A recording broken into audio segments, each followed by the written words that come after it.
Hi, this is Joe Tate, and you're listening to the Sports Fix. Sports Fix listeners, do you tweet? So do we. So tweet with us 24/7 at the Sports Fix CLE.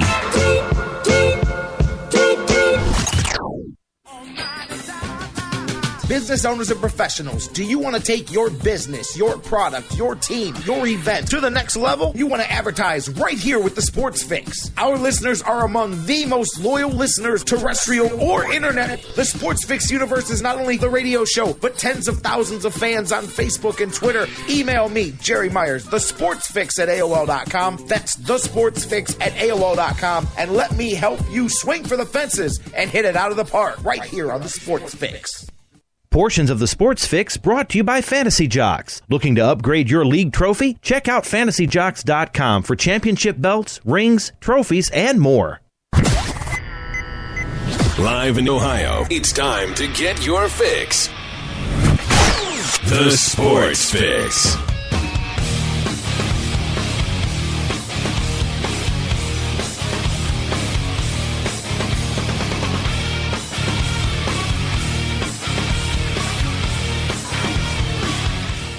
Welcome in, everybody. Off we go. Man, here we go. Tuesday edition of the Sports Fix. Getting ready. Well, not getting ready. Coming at you now. But, man, tough way to start the week yesterday. We're gonna have some fun. Or maybe I'm being facetious with this. Black Monday yesterday. I mean, just an ugly day. Bad juju. I don't know what you guys did, man, but let's turn this thing around. I'm just kidding. You guys didn't do anything.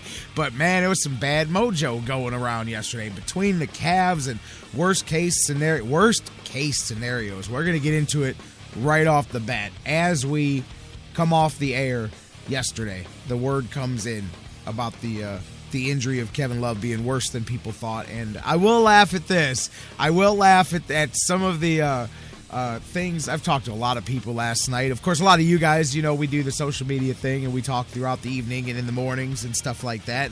And I do find it funny how many people that said the Cavs didn't need Kevin Love, this, Kevin Love that. The same people today, the Cavs can't win because they lost Kevin Love. You know what I mean? I'm like, wait a minute. Last week, Kevin Love was a bum that didn't need to be on the team. All they needed was, LeBron and Kyrie and a bunch of old guys from Miami. Now, all of a sudden, now we can't win because we don't have Kevin Love. Which is it? Was Kevin Love holding the Cavs back, or was he the secret reason for the Cavaliers' success here that they would have had that they're now not going to have?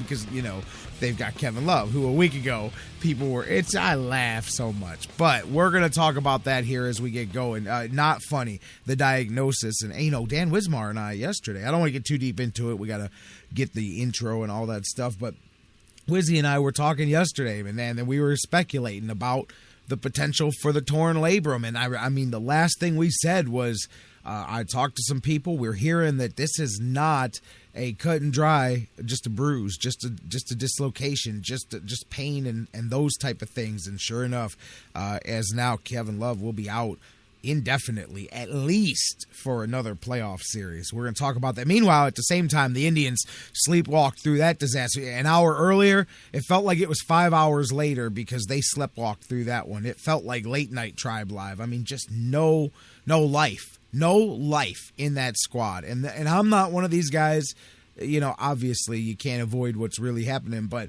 I'm not one of these guys that thinks the season is over. I was just telling Bruce and one of the guys over in the chat room, you guys know Bruce, I was just telling him, I said they're killing me because it's way too early in the season to give up on a team just now. You can't. And people that are doing that are killing me. But boy, they sure loading up the ammunition for people that want to argue against me in that category. I mean, how do I argue back? How do I come on the air today and argue back after what you saw last night? I mean, you had your man out there on the mound, and all of the Tribe's problems were kind of microcosmed in last night's game. I mean, it was a lefty starter, no offense produced. The defense was absolutely the worst it's been all season. I mean, really, how about bad timing? As soon as Terry Francona says, hey, we're playing better defense, they go out in there and throw the ball all over the place and 3 errors. And, I mean, it doesn't matter. Corey Kluber got shelled. It doesn't matter. Everything was scuffling for the Tribe. So Black Monday is what I'm calling yesterday. Today is Tuesday, and we're going to move it on, man. We're going to do something better here. We're going to talk about it. We got a lot to get into, you guys. We've got Dr. Football. Of course, it's Browns draft week. We've got Dr. Football with his risers and fallers, and Jeff Gorman's here talking about the Tribe. Guys, there's a lot to do. We're going to have some fun doing it just because yesterday was a little bleak. You know what they say? It's always darkest right before the dawn. This is the dawn of another day, another sports fix, and guess what? That makes me smile. Hopefully it makes you smile too. Let's have some fun. Let's rock and roll, and let's launch this edition of the Sports Fix. Welcome in, you guys. I am your host, the Big Daddy on the microphone, J-Rocc, Jerry Myers. Call me what you will, the coordinator of the madness here each and every weekday at noon. Call me glad to have you. Call me cheesy with that cliche. I'll give you that. But call me glad to have you here each and every weekday at noon, live across the Sports Fix Radio Network, whether you're listening on TuneIn, on Spreaker, on their respective digital and mobile apps, on Mixler.com. Bruce says it's not dark, it's a blackout for the Tribe right now. Brucey baby, it's hard for me to argue with that at this point in time. I'm right there with you, man. But I'm going to try. I'm going to do my best, man. I'm going to be that stubborn old man that's not giving up until they're going to have to be 30 games back. You guys are going to have to hand me the shovel before I do this, man. As long as there's hope. And there is, though. I think there's something. I don't believe there's giant white cavalries, but there are things that they can do. There's some moves that they can make. A lot of people are already buzzing about them. Of course, they were already starting to put out Lindor question fires yesterday. But anyways, welcome in. Whether you're listening on TuneIn, on Spreaker, on Mixler, on our website, thesportsfix.net, make sure you bookmark it. One-stop shop for everything you need. It's got our live plays. It's got our replays. It's got social media widgets. Everything you need right there. And as I keep telling you, we're working on continuing to mobile optimize that thing for you, make it easier no matter what device you're on. So bookmark it, thesportsfix.net as well. Shout out, welcome in, everybody. Thousands of you guys around the world listening all over. And I mean, that is so not an exaggeration. All over the place, baby. On iHeartRadio, the world's largest internet radio provider. On iTunes, on Stitcher Radio, on SoundCloud, on CarPlay, all the places that you guys listen, feed, subscribe, digital delay, listen on demand, however you do it. Thank you so much, guys, as I say all the time, for doing the thing, for getting your fix, and of course, do that. That means be a part of the show. Going to be tough to get people in early today. I will open up the phones, and of course, even when the phones aren't open, they're always open. It's like a magic trick. You can leave your take on the hotline, and we'll play it at the very next opportunity live right here. 216-539-7535. 216-539-7535. Bruce is killing me over here in the chat room. Yeah, hopefully Hope can hit or catch or field or any of those type of things. I wasn't talking about a player named Hope, but you know what? Maybe that's what they need. The great Indian Hope right there. Anyways. Facebook.com/thesportsfix. Tweet with us at thesportsfixcle. Seriously, you got to have a little fun because they'll drive you crazy. If I wasn't a ruggedly handsome bald man, I would definitely pull my hair out of my head. But you know, it's not funny. I mean, especially if you bought a ticket and went there and sat through a sleepwalk like that last night. But you do have to try to have a little bit of fun and some levity, and that's what we're doing here, because otherwise you'll go nuts. I mean, there's 140 some of these things still to go, guys. Facebook.com/thesportsfix. Tweet with us at thesportsfixcle. Email us, thesportsfix@aol.com. And I guess, take your pick of catastrophes from yesterday where you want to start. But we're going to start here with the Cavaliers. I want to kick off right there. You know what? Before I even get into sports, though, talking about laughing and distractions, and we always talk about separating real life and all of that stuff. Man, I got to tell you, I'm not even getting into any of the political aspects, any of that stuff, right, wrong, ugly, black, white, yellow, purple, indifferent, all of that stuff, man. Some ugly stuff going on in Baltimore. And I know, sports-wise, Baltimore definitely not a favorite son of Clevelanders, but this has got nothing to do with that. And you hate to see these things that just keep happening. And so, I mean, just seriously, I think about all the people that are, just innocent innocent civilians in whatever you want to talk about, however, whatever side you want to take in things.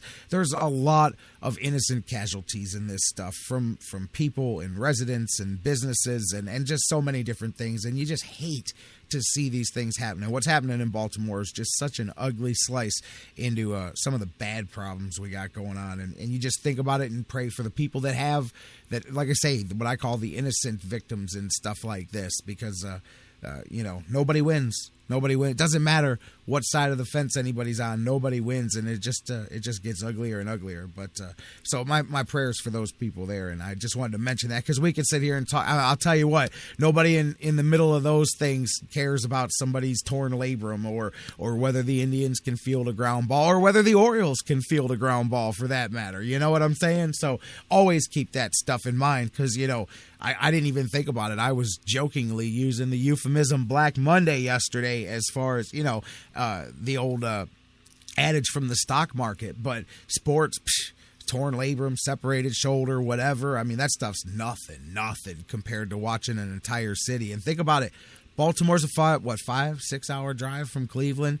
Very close in proximity, very close in a lot of things. I mean, stuff like that can very easily just quickly happen wherever you are, wherever you live, wherever you're at. So just keep the people of Baltimore, the good people. Forget the sports side of it in your prayers because there's some nasty stuff going on there. All right, guys, let's switch over into what we do. I know I occasionally veer off into the road there. Let's stay with what we do, which is sports. And in this lane, I'm starting with the Cavaliers, guys. I've got Dr. Football. He's going to be joining me in just about 5 minutes from now. So we're definitely going to come back to this here in a little bit. We're going to talk a little NFL draft with Bill Chickus, he joins us here in just a minute. But I want to start, as we said at the beginning of the show, worst case scenario. Yesterday, right after Dan Wismar and I, we wrap things up. We go off the air.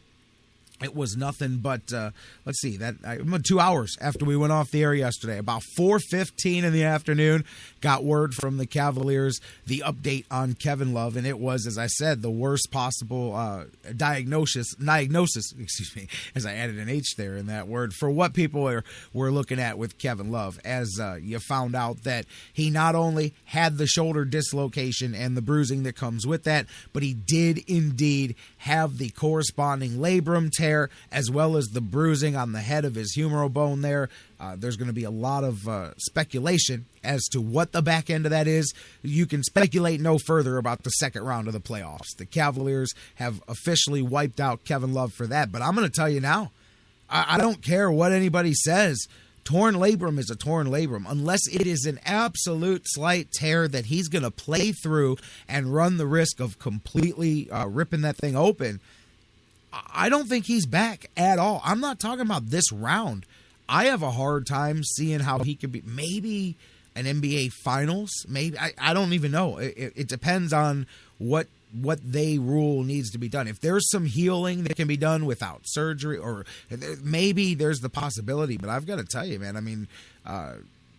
Kevin Love may have played his last game in this playoff run for the Cavaliers, and that's a hit. That's a hit, man. And I laughed about the hypocrisy of people that were not Kevin Love fans that now all of a sudden are lined up on the 480 bridge. But, hey, for all of you guys going, hey, Kevin Love's not scoring 25 points. I don't care about that. Guess what? Kevin Love won't be out there banging. You can't even speculate necessarily Chicago. It still looks that way. But, boy, Milwaukee is putting some fight into that series. But you got a guy who's not going to be banging down there, who's not going to be grabbing your boards. He was getting double-doubles. Kevin Love was really just finding his flow, is doing whatever needed to be done in the beginning of that playoff series. That is going to be a big hit. J.R. Smith, you top it off on top of that he's got the 2-game suspension, which the league announced yesterday as well. So, and Kelly Olynyk gets a 1-game suspension for the beginning of next season. I've always been one of those guys that's advocated that whenever whenever somebody intentionally injures somebody, and they can argue what they want. We've all seen the footage. We all know that was just such a dirty pool, man, by Kelly Olynyk. He better not go for next time they come to town. He may not want to go out and see the sights very much. He may want to stay in the hotel room. That's all I'm saying, especially if the Cavs don't win the title, because there's going to be some crazy mad Cavaliers fans that may memorize what Kelly Olynyk looks like just in case they come across him on the streets. But and I'm not advocating that. I'm joking. But yeah, because next thing you know, something happens and they go, hey, J-Rocc was pushing for. No, leave that man alone. I'm just let the league punish him. But all joking aside, man, come on. I've always been one of those guys that advocated that when a guy gets taken out like that, man, look at the difference. Look who's hurt more. You got Boston, who loses a guy for one game at the start of next season, and it's one game. Meanwhile, the Cavaliers' entire charting of their history here is gone. You know what I mean? And there you go. I mean, the difference. So to me, forget one game. He should be out as long. I mean, this is such a straw man argument. You can't make it. But he should be out as long as the corresponding injury, which will never happen. But I've always said that. I go, man, that would be that, because then you can never separate whether it was intentional or not. Guys would just get slicker at making things look like an accident. And then you wonder if guys would start milking injuries to keep other guys. Hey, there's no way to do that. It's just fool's gold fantasy talk. But look at the difference in punishment. Very imbalanced, most definitely, when you look at what's going to be suffered by Kelly Olynyk and then what the Cavaliers may have to deal with here. But it is what it is. For the first two games against either Chicago or Milwaukee, they're going to be without the two starters, which, as we said yesterday, you can slide Shumpert and Tristan. They're going to take a bigger, expanded role, and this is where you're going to need guys that you haven't needed to step in. You're going to need it. You're going to have to get your contributions out of those guys that you were hoping not to play very much in the playoffs, whether you're Mike Miller, Sean Mar, whoever. Marion Miller, Brennan Haywood. You're going to need to get contributions across the board. Delly's got to step it up and play extended minutes, which he's shown he can do. And as we said, think back. J.R. Smith was supposed to be the sixth man. A lot of people anticipated Shumpert being in this starting five when we traded for him once he got healthy. So that's not a big deal as far as that. It's making sure that your bench will come in, and it's not even just what they contribute. As we've seen, this is a Cavs team that lives and dies by its starting five as far as their point production on the court. So you can deal with that. But, being able to hold the fort, you still can't bleed it out with the bench. Every time you put the bench in, you can't, because you can't undo everything that the starters did. As long as they can hold that out, then they'll be all right. But man, that's it. You definitely are uphill. You're without Kevin Love, an all-star, with one of the big three, gone for the entire series. Smith gone for the first two games of the series, and a black beginning of things for the Cavs as they look ahead. But you have to suck it up. It's next man up. Best case scenario came out of the darkness for the Cavs as Milwaukee stretches that series with Chicago. They win again, and look, now it doesn't matter. Now whether it's 6 or 7, once that thing goes, either way, it's only pushed the Cavs off a couple days. But that victory last night bought the Cavaliers an extra 2 days. Instead of Saturday, game 1 of round 2, it's going to be a Monday start for game 1 of round 2. So whether it's Milwaukee, whether it's Chicago, bought the Cavaliers the weekend. That's an extra couple of days to rest guys, to game plan, to fortify the troops, all of that stuff. And then meanwhile, you hope that series, no matter which way it goes 7. Because at this point, you're going to have the same amount of time off anyway. So now you want those guys to play as many games as possible and stretch each other out there. And the Hawks and the Nets, the Hawks have found themselves, smack dab in the middle of a series too, while we're looking ahead at stuff. And I've already made the prediction. I'm going bold with it. It doesn't matter who wins that series, because I've got Washington smack dab in the Eastern Conference Finals. I think that whether it's the Hawks or the Nets, but especially if it's the Hawks, I'm telling you, they're not getting to the finals. They're not getting to the Eastern Conference Finals. They are going to get knocked out by Washington in round 2 of the playoffs. I'll tell you what, man, I see the phone lines ringing here early on. Do I have time to take a phone call here? You know what? I'm going to go to the phone lines. Give me a second here. And, you know what? I just lost it. I was going to go to the phones, and I lost it. I'm right up against the break anyway, but I was going to take that call. 216-539-7535 is the number to call.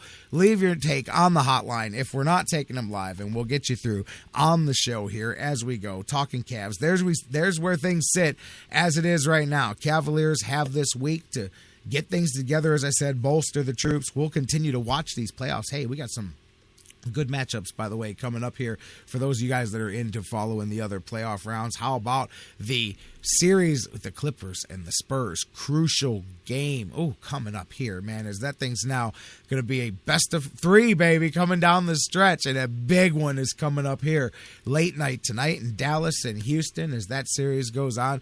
Dallas continuing to try to keep themselves alive. Portland kept themselves alive.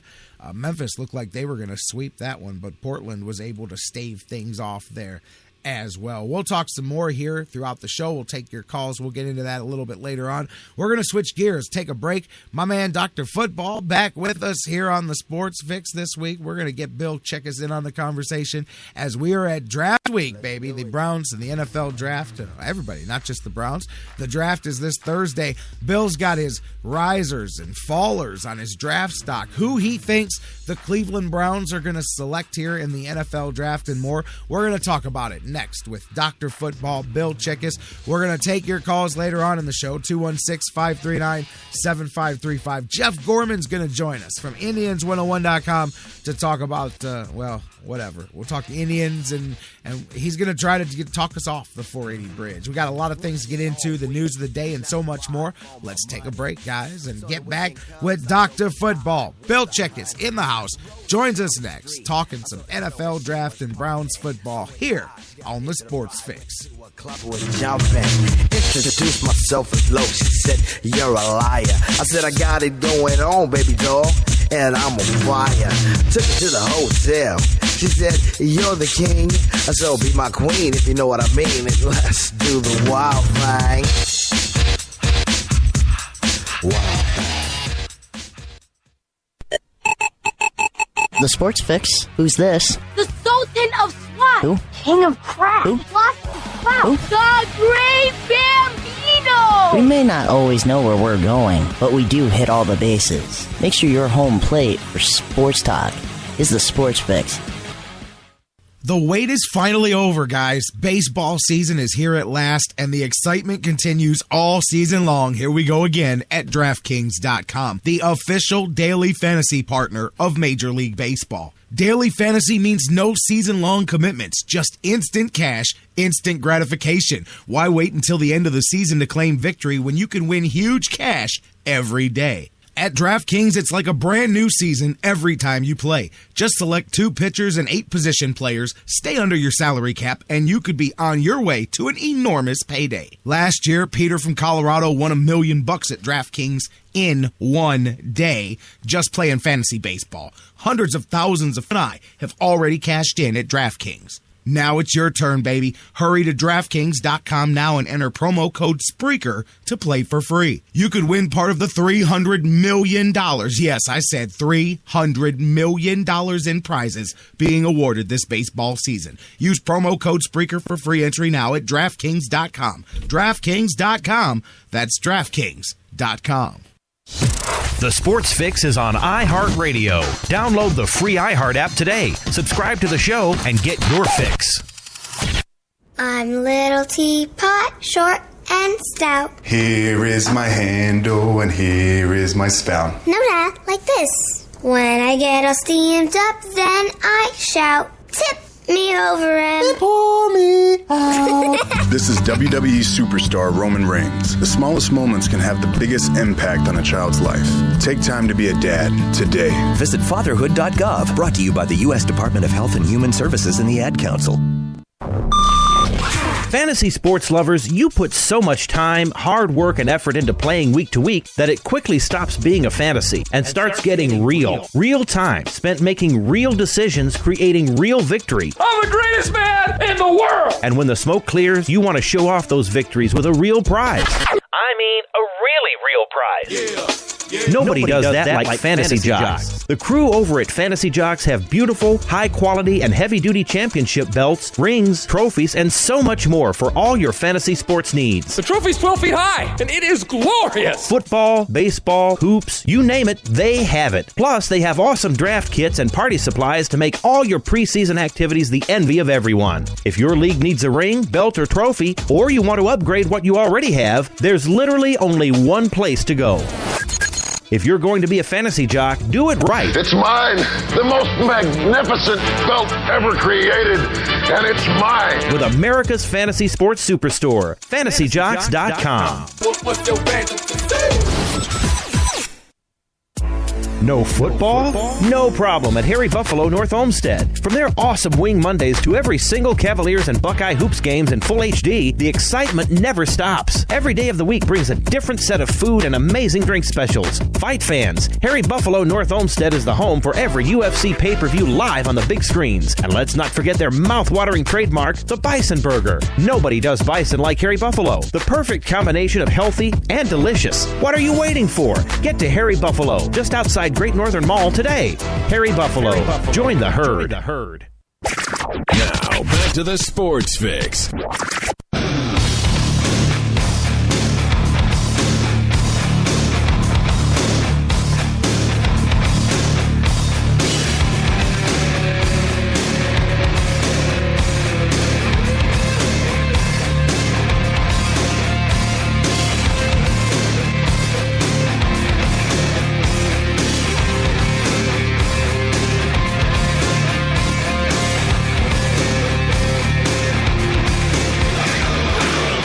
Welcome back to the Sports Fix Live. J-Rocc back with you here as we roll on, getting ready to be joined by my man, Dr. Football. Bill, check us here in just a moment as we get back. And you know what? It doesn't matter. We got all kinds of things going on behind the scenes, but we keep it rolling live, and you guys keep it rolling with us. Facebook, Twitter, best way to do it. Facebook.com/The Sports Fix, CLE. You can email us anytime. TheSportsFix@AOL.com. Facebook.com/The Sports Fix. Tweet with us at The Sports Fix CLE. Email us, thesportsfix@AOL.com. Phone lines, of course, not open, but you can leave your take anytime. 216-539-7535. 216-539-7535. You hear that? Dr. Feelgood in the background, a little motley crew. That means Dr. Football is getting ready to be in the front ground. And this week, of course, taking front stage is the NFL draft. So let's get in here. My man, Dr. Football, you know, he's only been 30 plus years of a draft nick here or so on and so forth. Let's get Bill Checkers in on the conversation here as we hit NFL draft week. It's getting close to peak interest here. And you know what? Hey, I was joking with a friend yesterday when we were talking here yesterday evening. I said, well, you know, sometimes the sports gods are funny. We always talk about the misguided media around here, the imbalance in sports talk on the radio and stuff, and how usually people are talking about things they shouldn't be talking about at the wrong times, especially when it comes to the Browns draft. I said, man, well, the Indians have just decided to take, they said, we're going to take a nap this week. We already know what's going to happen. Maybe that's what it is. The Cavs end up off all week, and the Indians are taking the week off. So I'm joking, but you know what I mean? I'm like, maybe they just knew. They just said, you know what? It's draft week. Nobody's paying attention anyway, but this is draft week. So let's pick up there with Dr. Football. As I say, the doctor's in the house. Bill Checkers, back on the fix. How you doing, my man? Hey, J-Rocc, how's it going? I was running around my office when the music was playing with my kids from Firebird. You know that, right? There we go, baby. What's up, man? How you feeling this week? I'm doing a little better. I still got a little ways to go, but I'm doing better. And I wanted to say that I want to thank everybody for their kind words on Facebook about everything going on with my health. And definitely I'm on the road to the way back. That's excellent, man. That's all that matters, my man. And I'm glad we're able to have you here. Of course, as I mentioned, you've spent your whole life covering NFL drafts, so I'm pretty sure this week is something you're pretty familiar with here. Yeah, except for the fact that it's not in New York where it should be. It's in Chicago. But, hey, as I say about what happened with the New York location, all good things must come to an end. I knew that the NFL was never really too friendly with the Dolans anyway, since they wouldn't let the Jets build the stadium on the west side.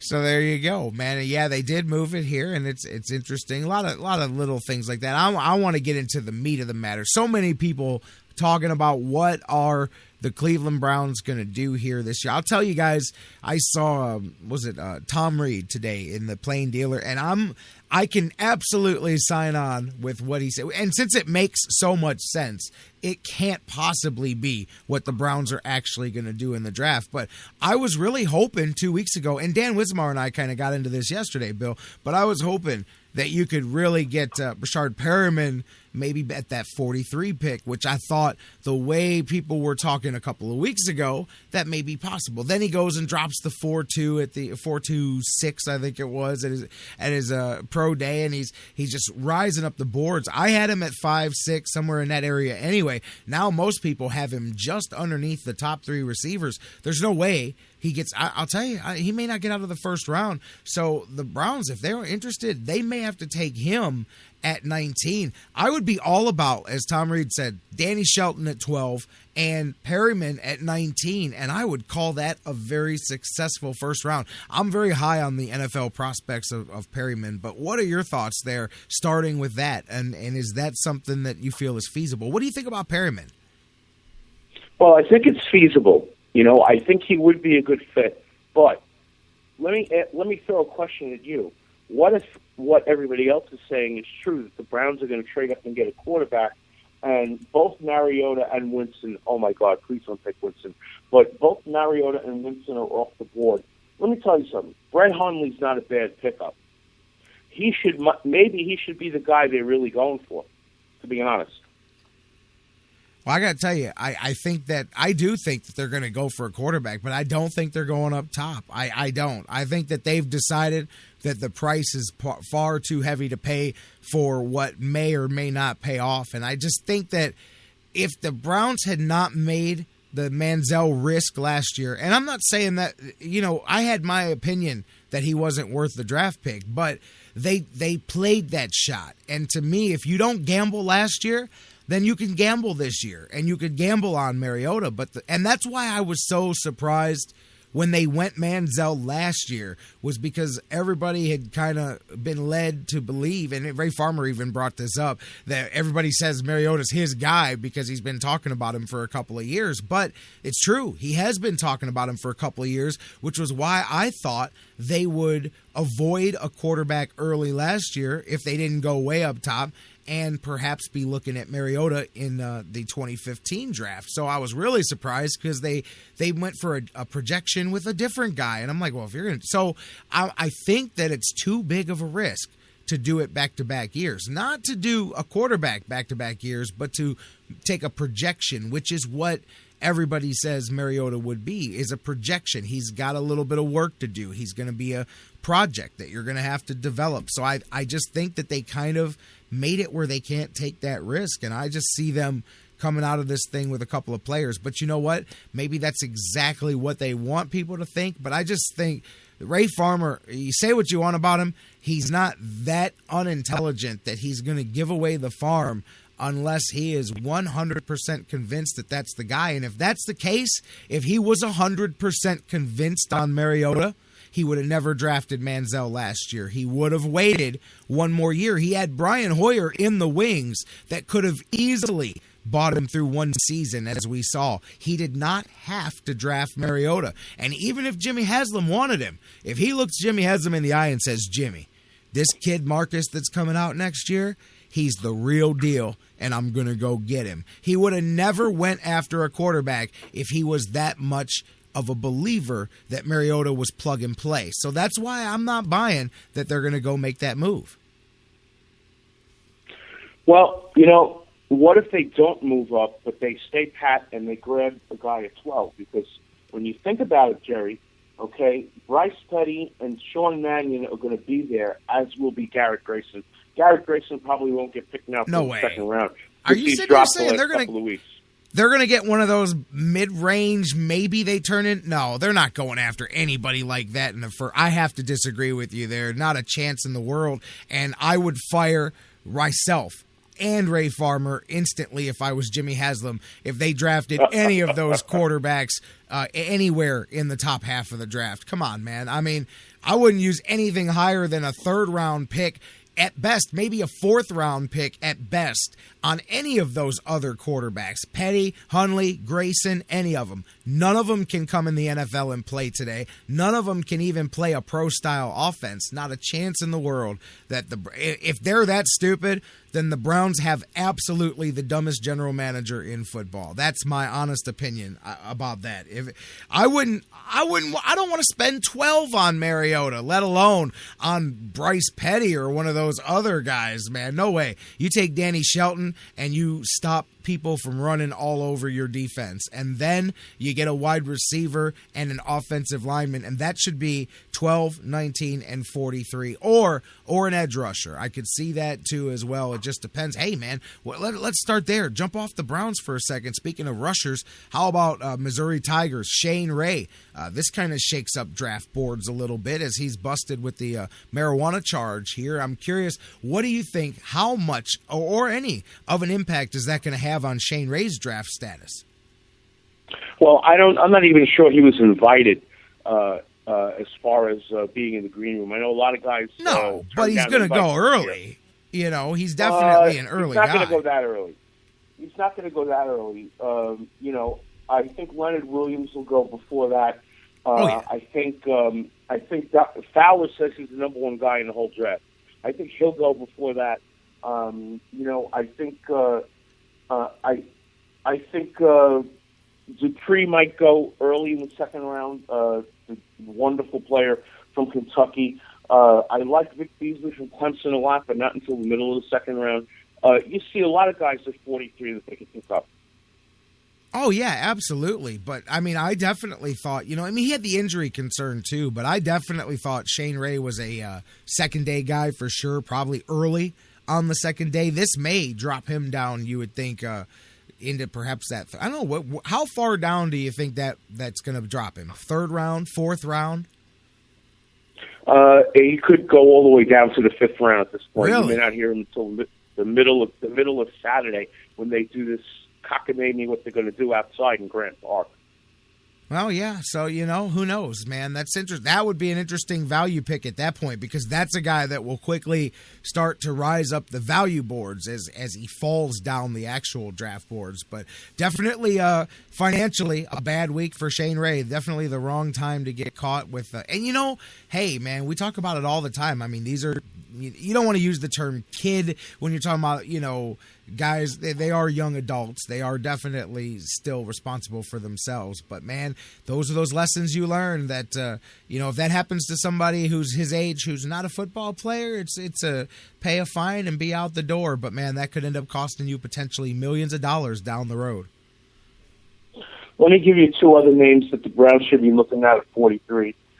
Tyler Croft, a wonderful tight end from Rutgers, and, I'm not just going to say wonderful because I saw him play for a few years, but honestly, this kid blocks, this kid can catch the ball, he runs downfield to block for running backs, he'll block for another receiver, he's a team guy, and also, if you want to go offensive tackle, Lael Collins from LSU has risen up the boards with his private workout, his draft stock has gone through the ceiling, Jerry. I mean, literally through the ceiling. I agree. Problem is that you can't. The Browns would have to take Collins at 19, most likely, if he's even there.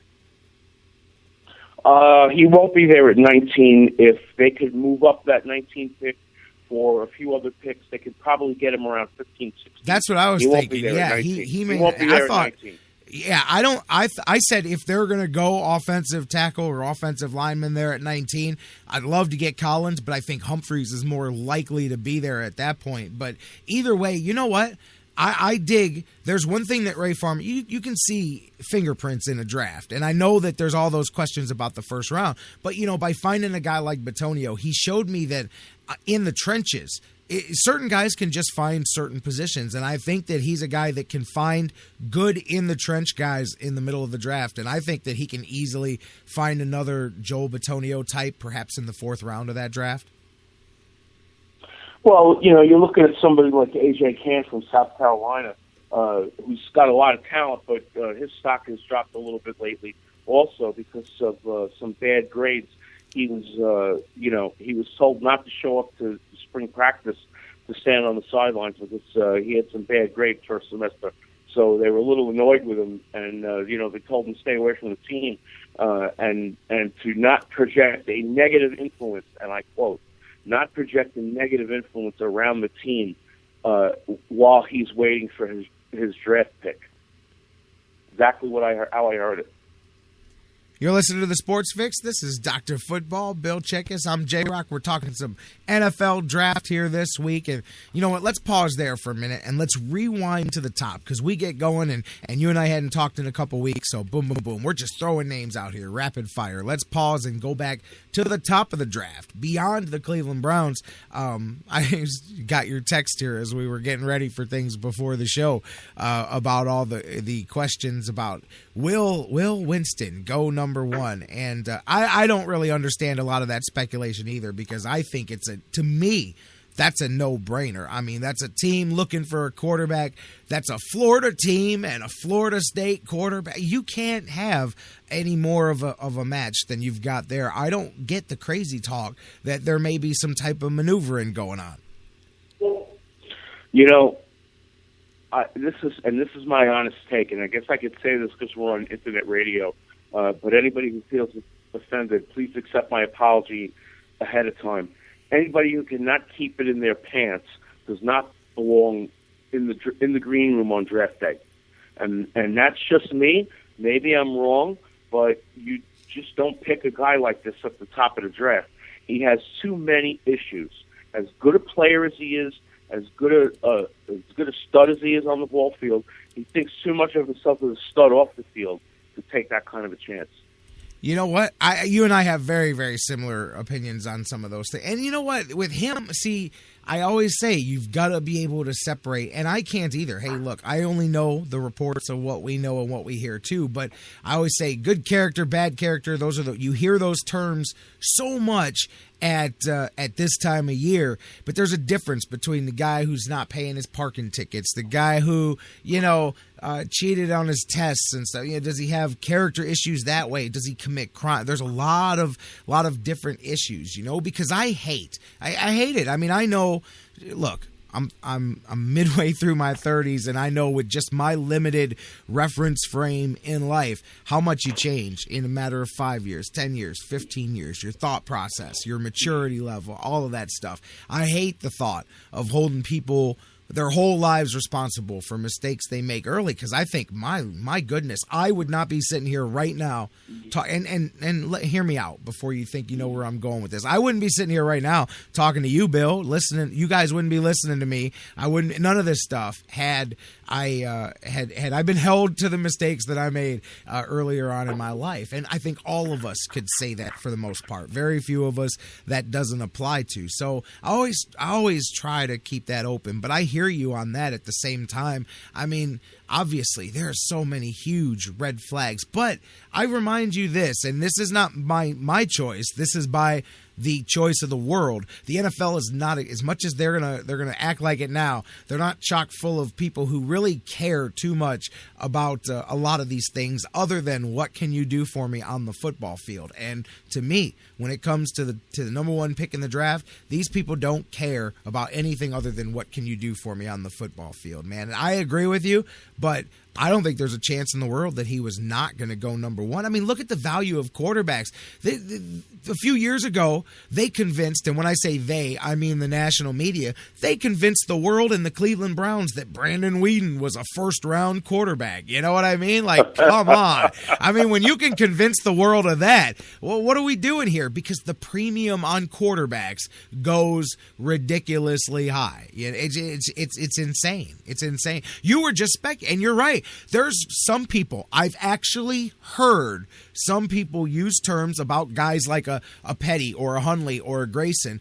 Well, if that's your guy, you got to go get him no matter what the pick is. Bull! What do you mean you got to go get him, man? That's like saying I got to spend $50 for a 15-cent piece of bubble gum because you decided to charge me $50. No, the price is wrong, as Bob Barker would say. You know what I mean? Expanding on that point, I love Todd Gurley from Georgia, but if I have the number one pick overall, I'm not picking Todd Gurley from Georgia at the top of the draft. Oh, right. There's something too. A lot of people have been asking me that, man, after Richardson, would the Browns ever go reach? There's, to me, I go. This is one place where Ray Farmer's not just using draft talk. It's right player, right price, right place, because it's easy to generalize and say I wouldn't take this guy here, take that guy there, but really it's subjective, not just on the player, but who else is left, who's around, who's coming up next, who is going to take. Those are the parts of draft strategy that I enjoy, the actual strategy, because you may take a guy not because you didn't like somebody else more, but because you know that this guy's not going to be there when you come back around or whatever. That's the stuff I get into, but it's so much more than just how I would only take this guy at this pick. I mean, that's great, but the world doesn't live trapped in a bubble like that. Very true. That's very true. And believe it or not, there are some owners that are in the bubble, and they peek their head out. And they peek their heads in They do. They peek their heads in the draft room on draft day, and some of them will really get involved. Obviously, the Jerry Jones type. He wants to be involved in every move, and I don't think Haslam sees himself as Jerry Jones, but I think he'd like to see himself, the same kind of owner that the Rooneys are. He'd love to hold himself up to that value in that stage, which I don't know if he could ever be at that level, but he seems to think he is. And, he wants to get in there, and Jimmy, and he wants to help Ray Farmer make some decisions. And Ray Farmer's got to be telling him, hey, Jimmy, please, me and the coach got it in hand. We don't really need your help. No, I've been reading. And he'll say, I've been reading Phil Steele. And at that point, everybody, facepalm. Oh, my God. He's been reading Phil Steele, and he's ready to make a pick here for the team, and, I could just see, if Ray Farmer could blush, he'd be as red as a beet. If I'm Ray Farmer, when I went on my pilgrimage with Mike Pettin and Jimmy Haslam at the start of the offseason, and we talked about how we were going to do the draft, not players or anything else, what I would have done is said, here's the rules, Jimmy. I need you to go on vacation. I need you to be gone. And here's the thing. I need you to leave your cell phone behind. I want your phone. I want the quarterback coach's phone. I want the offensive coordinator's phone. And I'm going to throw my phone on top of the stack because I'm not going to text anybody either, man. And we're going to stay off phones. And Jimmy, no homeless people, all of that, man. I'm going to lock the door. I'm going to lock the door, and I'm going to take my board, and I'm just going to take the players in the order that my scouting department put them together. And I'm going to do what you pay me to do. Jimmy, can we do that, please? Can you please schedule a vacation for about the week of April 30th until about May 3rd? Could you do us a favor, please, and just go visit? You got some Tennessee stuff, maybe, go see some Volunteers rugby or something. I don't know, but give us a few days here to handle business, because otherwise, man, the homeless guy is going to have us trade. He's going to go, man, I heard Dr. Football on the Sports Fix. I think they should trade up and get Bryce Petty with the number 10 pick in the draft, and next thing you know, we're drafting Bryce Petty in the top 10. So I just want them to put their list together and go off of, as each guy comes off, mark it off. When your pick comes up, whoever's the top player on that piece of paper, put him on a card, hand it to the guy, and let's get some good football players here. I believe that this is a good draft at several positions for the Browns. We can argue and talk about how they screwed this up, or they should have drafted that guy last year, and that's fine. Last year is over. I agree. They should have drafted 8 million different people since 1999, but the only thing they can control is this one here, and I think that if they come out of the first round with two true solid football players, not a leap at quarterback, then I think the Browns will be much, much better off than they started on Thursday morning. Well, we'll just have to see. We've had some shockers of Cleveland draft picks before, Gary, haven't we? Yeah, we have, for sure, man. Speaking of shockers, by the way, not just Browns, do you have Like, I know you've been looking at your rises and fallers. In the first round, who would be a name that nobody's looking at that you could see getting up into that first round? Do you have anybody you're looking at that you think is going to be a guy that afterwards people are going to go, how did this guy get picked here? Yeah, I do. A lot of people love Melvin Gordon from Wisconsin as the running back, but I think the sleeper is, and I don't even want to use that word because we don't use that word anymore. There's no such thing as a sleeper anymore with the amount of information that's available. But a guy who I think will work his way up into maybe not the first round, but probably somewhere in the late second, early third round is Duke Johnson, the running back from Miami, Florida. This guy has had such a workout off season, J-Rocc. I heard him on a show the other day. I'm friends with a guy who used to be in New York, who's now in Miami, Sid Rosenberg. And I heard him on Sid Rosenberg's show the other day, and Sid was at his workout, okay? And he was just amazing. He was just doing everything they asked him to do at his private workout. The NFL coaches, assistant coaches and attendants were actually calling plays out of the stands, and he was running them.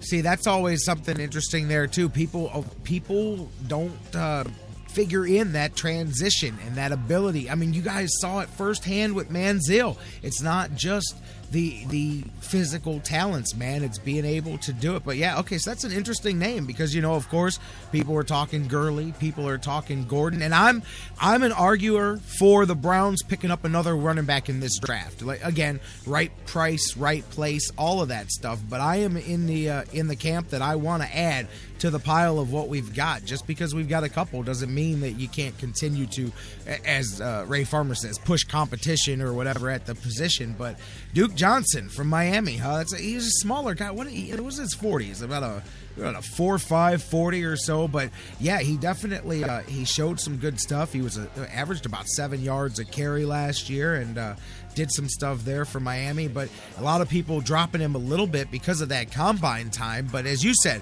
catching the ball out of the backfield, he's got a lot of physical tools and field skills that a lot of people like to translate. Duke Johnson, hey, there's an interesting pick to slide up. A lot of people had him projected weeks ago around the fourth round, but I could see him, as you said, sliding up into the second, maybe third round there. Yeah, and, his 40s at the private workout were much better. They were 4.51, 4.53, and 4.49.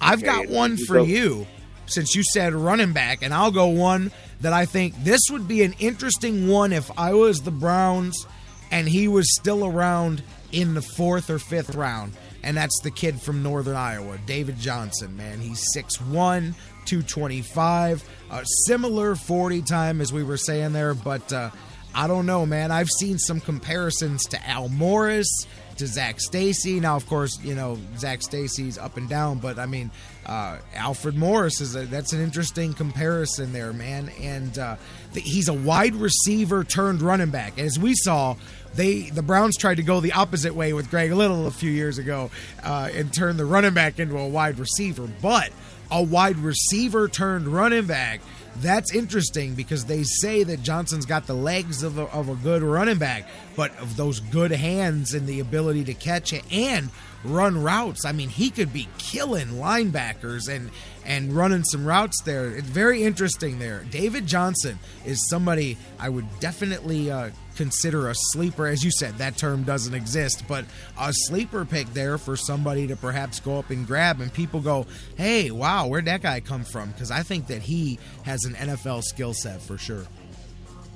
He does. And when you talk about guys, again, we don't use the term sleeper anymore, but when you talk about I'd like to say the undiscovered, he definitely fits in that pattern. Another guy that you might hear, this kid from Missouri, Dorial Green Beckham, he's fallen out of the top 5 receivers, but he could still go, late day 1, maybe early day 2.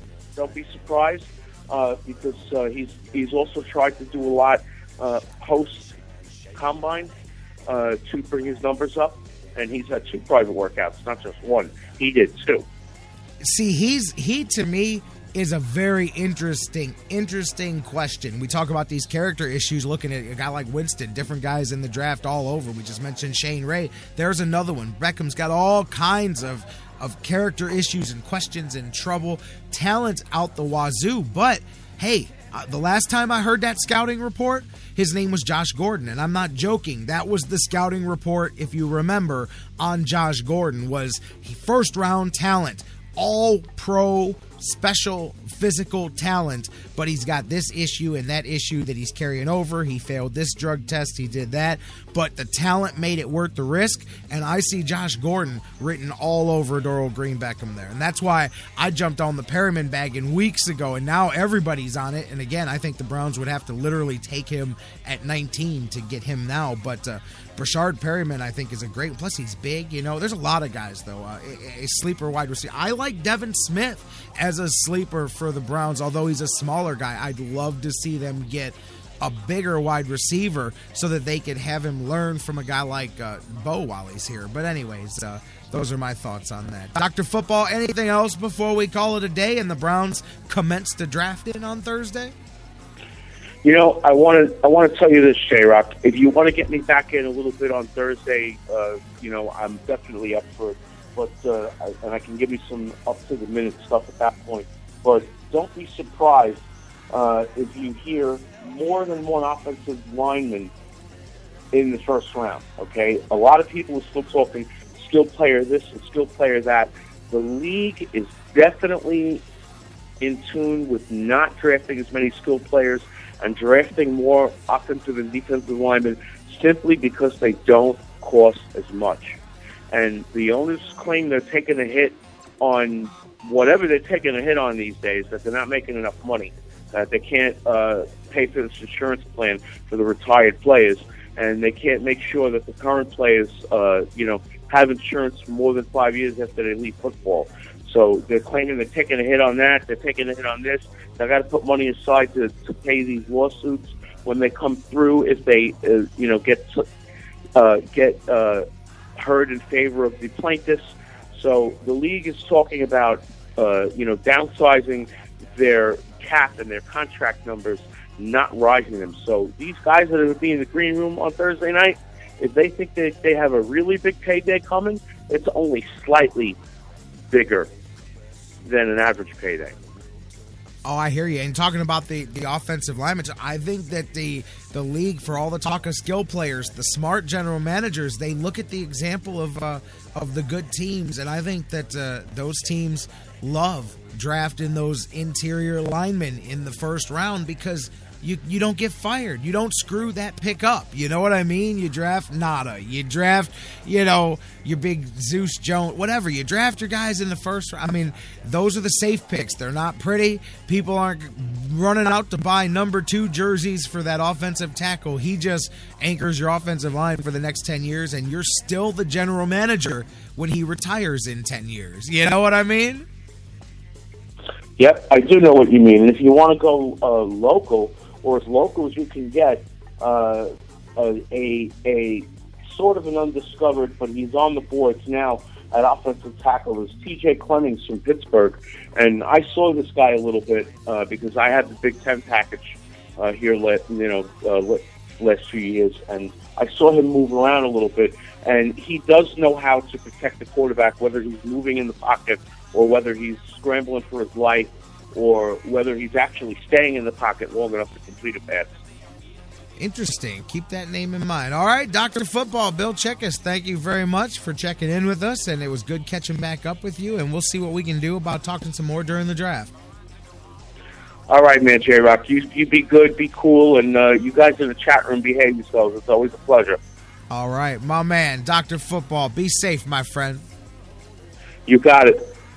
You guys can tweet with Bill anytime at AskDrFootball, AskDrFootball on Twitter. I hate when I say tweet with him on Twitter. Duh, where else are you going to tweet somebody? Every once in a while, that slips in there, man. At AskDrFootball, and he's here every week on the Sports Fix. Let's take a break, get you some news. Wow, that's 2 days in a row that the first hour ended right at the end and started right at the start. Wow, we're getting good at this, you think. Let's take a break, get you some news, and my man Jeff Gorman's going to join the conversation, and we'll shift it over to the baseball diamond a little bit here. We'll talk about the Indians. Wake up a little bit. You may still be asleep from that performance last night. Some of them may still be asleep, but it is... I'm not going to throw the cliche at you, man. Plain and simple. It's too early for me to start giving up. At the same time, they better start playing like they haven't given up. That's what's driving me nuts, is just looking for that spark, that life, that something. Let's talk about that with Jeff Gorman from Indians101.com coming up next after the news.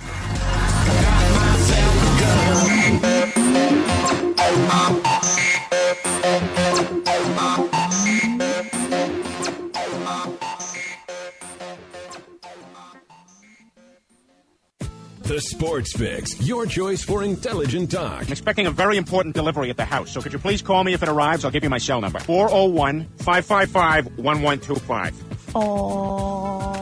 440. No, I was just repeating the 4. 1-4.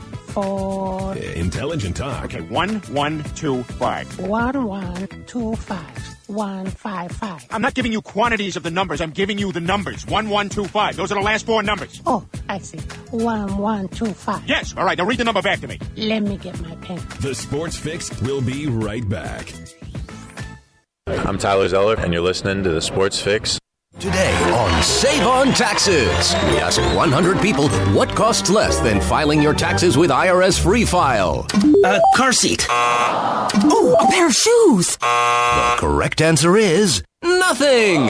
When you use Free File, you get brand name software, tax prep, e-filing, and help with the new healthcare provisions, all for free. So, did we win anything? Everybody wins. freefile.irs.gov. It's fast, it's safe, it's free.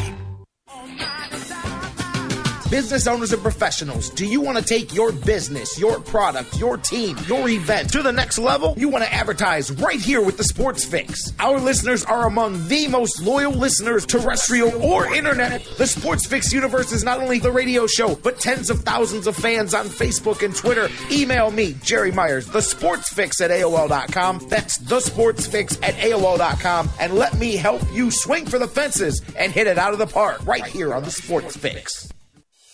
Whether it's an oil change or a new set of tires, Quick Lane at Valley Ford Truck has you covered for your car care needs. They're your neighborhood quick service experts. They also offer a low price tire guarantee.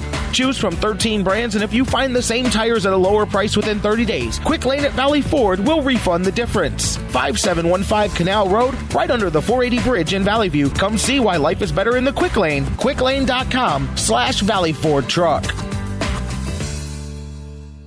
Portions of the Sports Fix brought to you by Harry Buffalo. Harry Buffalo, join the herd. News break. Good morning, I'm Bob Picozzi. Appearing today on Mike and Mike, Baseball Commissioner Rob Manfred says he hopes that a decision will be made sometime this morning on the status of tonight's White Sox-Orioles game at Camden Yards in Baltimore. Last night's game was postponed because of safety concerns following rioting in the streets of Baltimore after the funeral of Freddie Gray. It's been 6 years since they won an NBA playoff series. Tonight in Houston, the Rockets for the second time will try to put away the Mavericks, leading 3-1. Houston will host Dallas in Game 5 in their Western Conference first-round best-of-7. The Rockets have lost 8 of their last 9 series-clinching games. Memphis lost the series-clinching game. Last night in Portland, Damian Lillard poured in 32 points in a 99-92 win for Coach Terry Stott's Blazers, who trail in the series 3-1. It's about Game 5. You know, we got a lot of work ahead of us, and you know, every game is an elimination game for us, and we're gonna worry about Game 5. Which will be tomorrow night in Memphis. And Evgeny Kuznetsov goal with 7:18 left gave the Caps a 2-1 win over the Islanders last night in Game 7 in their Stanley Cup opening round series. Basketball, hockey, playoffs, every dunk, every slap shot, all at your local Buffalo Wild Wings. And if those aren't enough reasons to pay a visit, they've also got new limited-time-only barbecue-inspired food and cocktails. Buffalo Wild Wings. Wings, beer, sports. You're listening to The Sports Fix.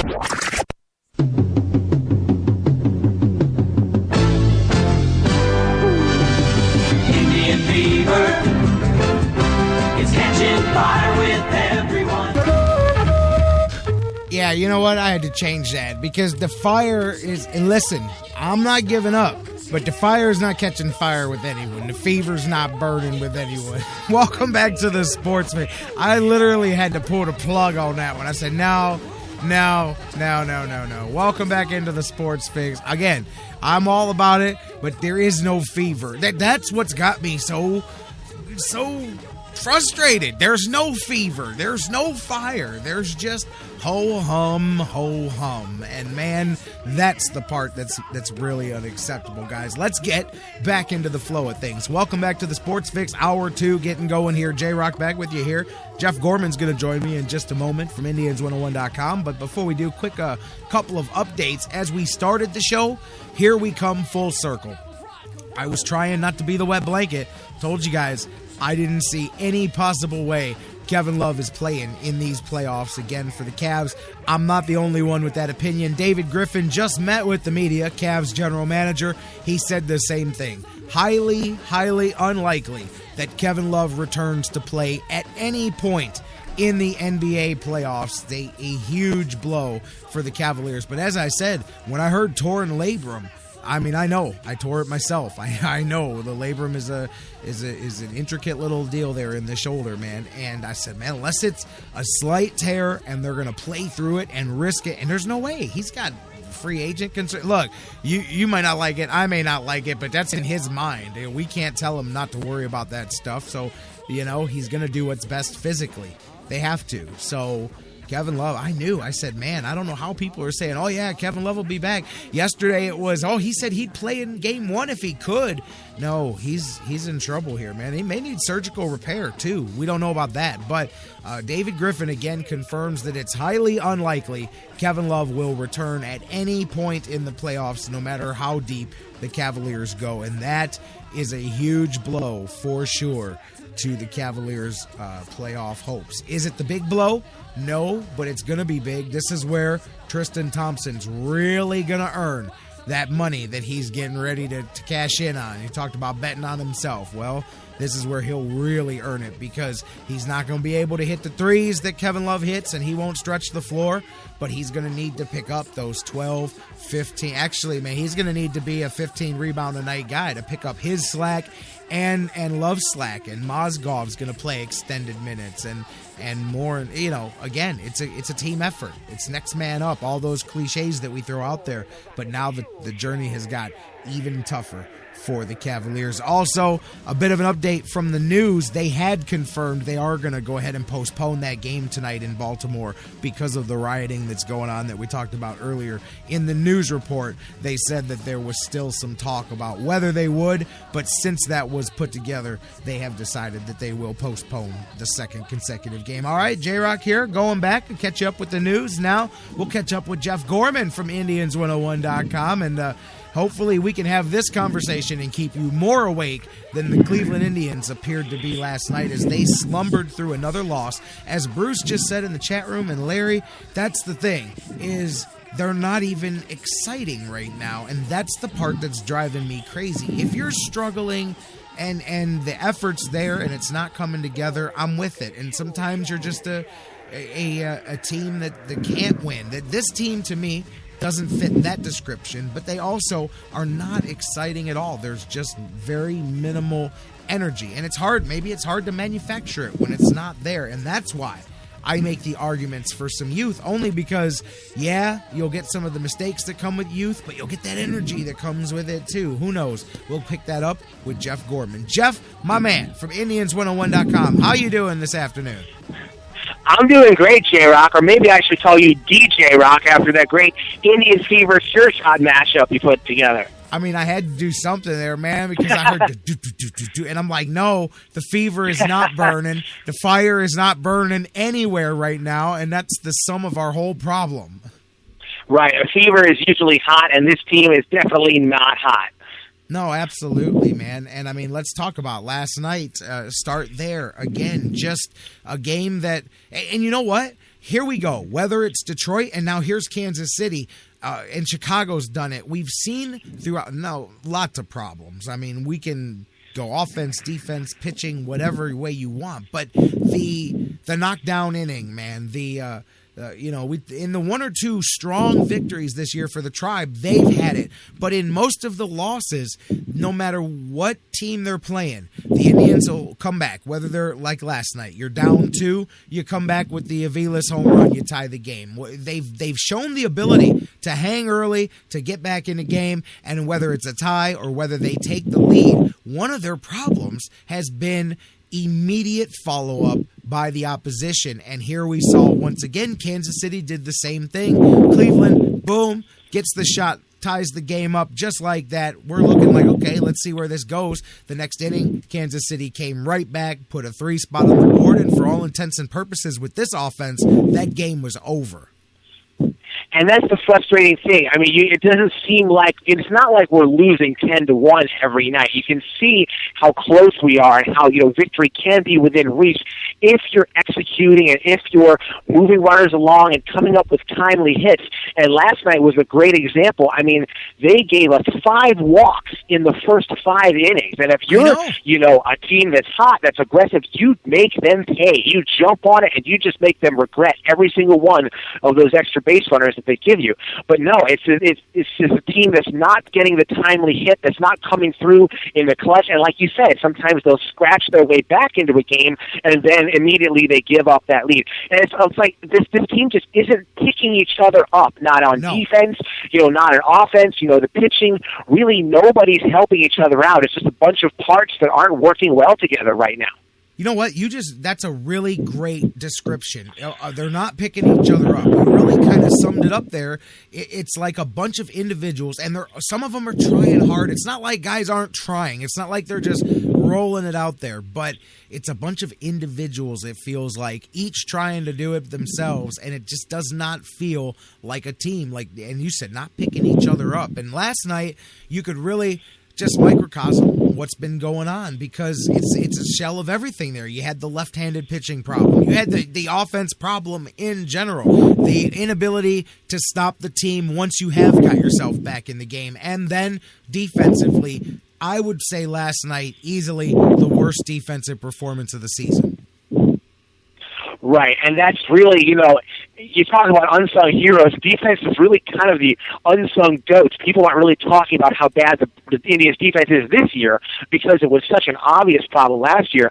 I heard Eduardo Perez on ESPN. He had a very good point where he said, this is not a very good defensive team. And, of course, he cited the case where Mike Aviles was in center field and the ball got hit over his head in the ninth inning. I mean, that was a very obvious example. But he mentioned, you got infielders who really don't have that much range, and, you got balls that guys just aren't getting to, and it becomes a situation where the pitching really has to be perfect in order to get things to work out. And strangely enough, even guys like Corey Kluber, this starting staff is getting a lot of strikeouts. So the pitchers aren't helping themselves out as much as possible, but the defense is just not giving them the kind of support. And when you really end up giving, whether you make an error or whether it's just a ball that you don't get to, you're really kind of giving teams 29 or 30 outs, the balls that should be an out, and it's just something that the Indians can't recover from. They're definitely not mashing the ball all over the place, except for that one game on Friday night when they won 13-1.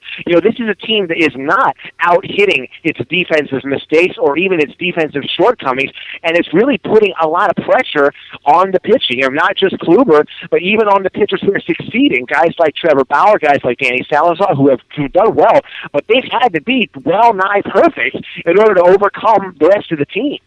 Oh, Jeff, you're absolutely right, and again, it's last night being a microcosm of all of those different things. It's not just one area. If it's one night, but when nothing is going well, I mean, that's an ugly scenario. And so, as I'm prone to do, we can only sit around and bitch for so long. I mean, there's only so much complaining you can do about stuff that's out of your control. So my next step is always to solutions. Let's start going there. And the big one that everybody's throwing out there is, do you go to the farm system? Do you bring up a guy? And, of course, the name that everybody's throwing out there, Francisco Lindor. Yesterday, the Indians did everything they could do to tamp that down and talk about all the work that Lindor still needs to do, which is no doubt true.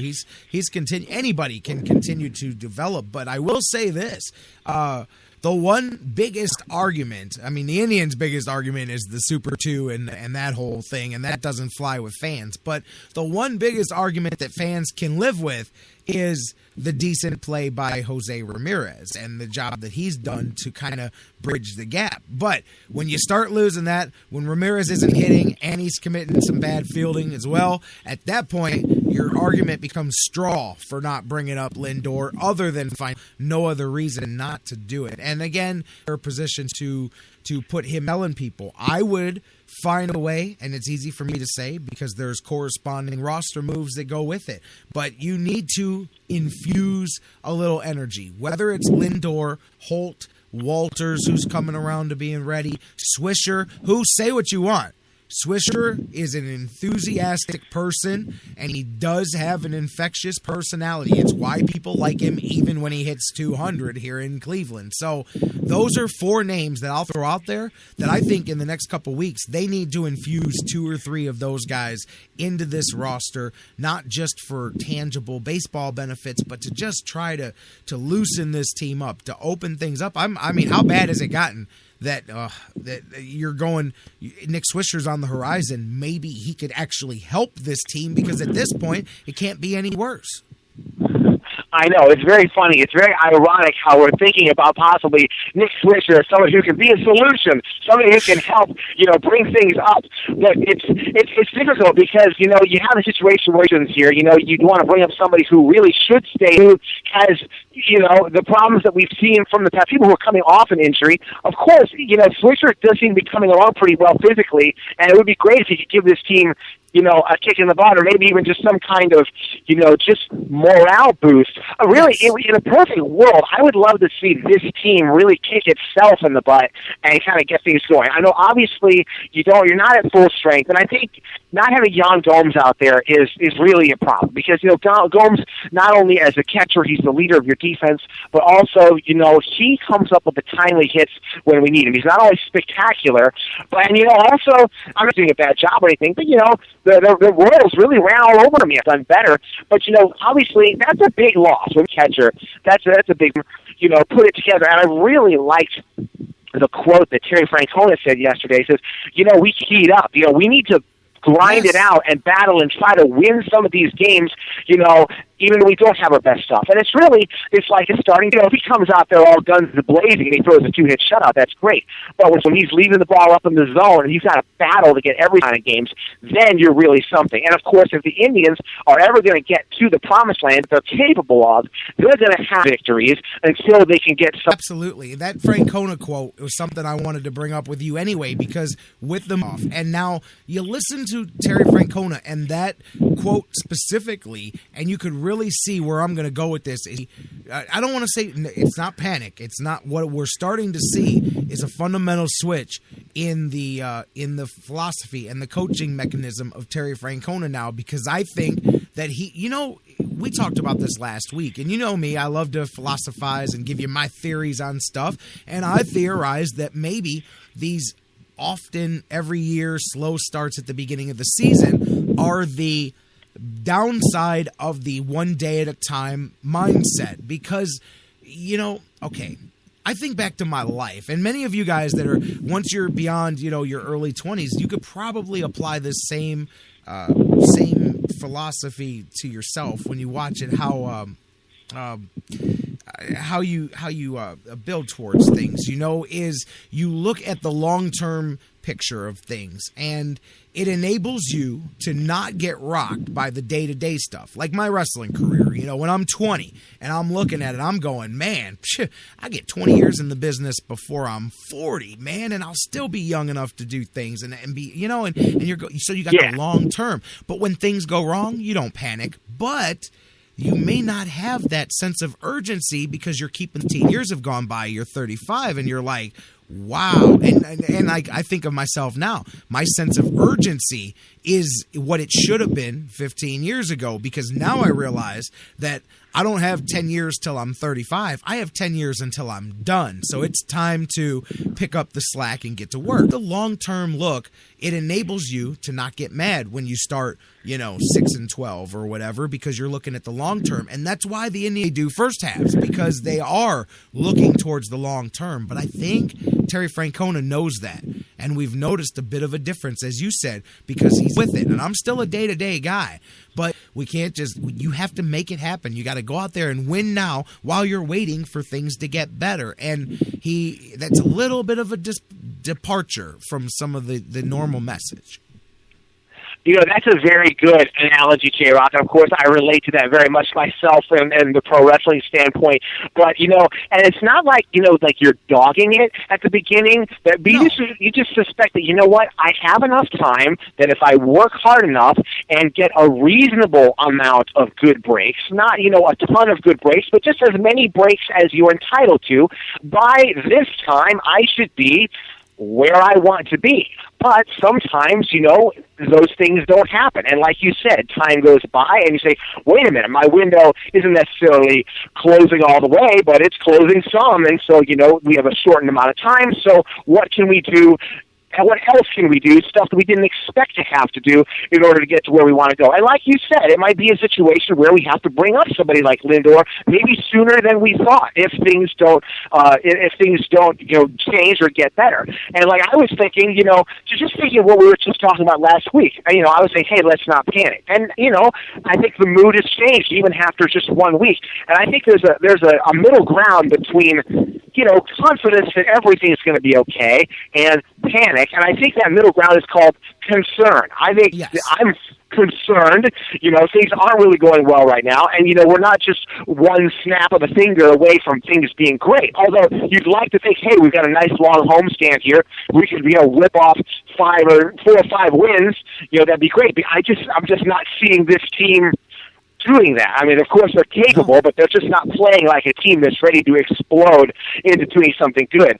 So when you think about the entire season and when does your window start to close, I think that this team needs to, not just wake up and start playing ball by the end of May, but, this team needs to start waking up in the next week or two, because when it gets to the end of May, you've got to be in a position where you're not 10 miles behind. When you get to the end of May, you've got to at least be around 500 or get ready to be within striking distance over those next 4 months of the season. You can't be too far behind like this in a month, or you'll never get caught up.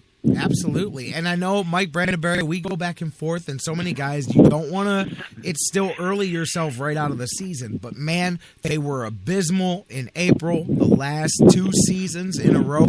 Actually, the Indians sent this out yesterday, and I'm just saying, look, it doesn't change the fact that they're playing ugly ball, but let's look at Corey Kluber. Do you know that with the exception of the win-loss record, his stat line is almost identical to the same point last year? Same number of innings, hits, strikeouts. I mean, within a couple in every category. It's uncanny how it's almost the same, but it feels completely different because he had already won 2. I think he was 2-3 instead of 0 for the season like he is now. But still, it feels different. But I looked at that and I said, man, look at how it went out. And again, Mike Brandenberry and I just had this talk last week about how you can say 2012, 2013, 2014, here's what they did here, here's what they did there, here's what they did here, whatever. But it doesn't change this team. But at the same time, I'm telling you, I've got archives, brother. Go pull up what we were talking about. I should, just for the hell of it, when we go off the air, I should go pull up April 28th, 2014 and see what we were talking about with the Indians and saying, boy, they've got to come. Remember that they got swept and it was like all was bleakest, and then they ripped a streak or something like that, and next thing you know, people say, hey, now the Indians are playing ball. But there were some ugly moments that I think people forget. I don't just mean a rough start. There was some ugliness to the start of the Indian season. Justin Masterson went from wanting $500 million to couldn't throw a strike. And next thing you know, Jon Jones can't throw or hit or do anything for the first 3 weeks after he got his contract. And Carlos Santana waited 6 weeks to start the baseball season with the rest of us. And yet somehow the Indians found their way back around to, where they were. Again, it wasn't good enough, but it sure as hell wasn't what we've seen to start this season. Guys, you have to keep that in mind, while at the same time the Indians have to improve. But you have to keep that in mind. Go back specifically. Don't just go, last year. Go look and go, wow, yeah, it was pretty ugly on this same day last year. And if you want to say that this team is not any different, then if that's the case, once again, that I think applies over. But the big difference, the big X factor is what you brought up. You don't want to get too far behind. Last year, everybody was staying close. Last year, everybody was in the same boat. This year, Kansas City and Detroit are just red hot, so it amplifies the problems. That's right. It's difficult when you got two teams like that. It's just hard. It's hard enough to run down one team like that. Of course, you got to start playing better ball. But, ultimately, from a statistical standpoint, they've got to start playing some bad ball. They're going to have to start going through some stretches like the Indians are going through in order for things to even out. Otherwise, they're just going to stay ahead of us all the way. And, of course, that's not even talking about any of the other teams in the American League. Like we said, they don't have to win the division. They just have to make the playoffs, and they could certainly go from there. So, but, it's in a way, it's comforting to know that, things were bad this last couple of years, and they worked out kind of okay. But at the same time, it's frustrating where you say, if we can just even play 500 ball in April instead of always coming out so slow, it wouldn't be so stressful down the stretch, and we might not possibly miss out on the playoffs down the stretch simply because we just really played like garbage in April. I mean, and there's just, and that's the thing, is there's not just, if they were only hitting or if they only could field better. I mean, it's everything now. In general, they all have to up the level of their play. And there comes a time too where you don't pep talk it. You don't coach them up. Guys have to look in their own selves, in their eyes, and go, man, I got to play better. I've got to play better baseball. And as a team, they're at that point where you look at each other and you come together. Because we will.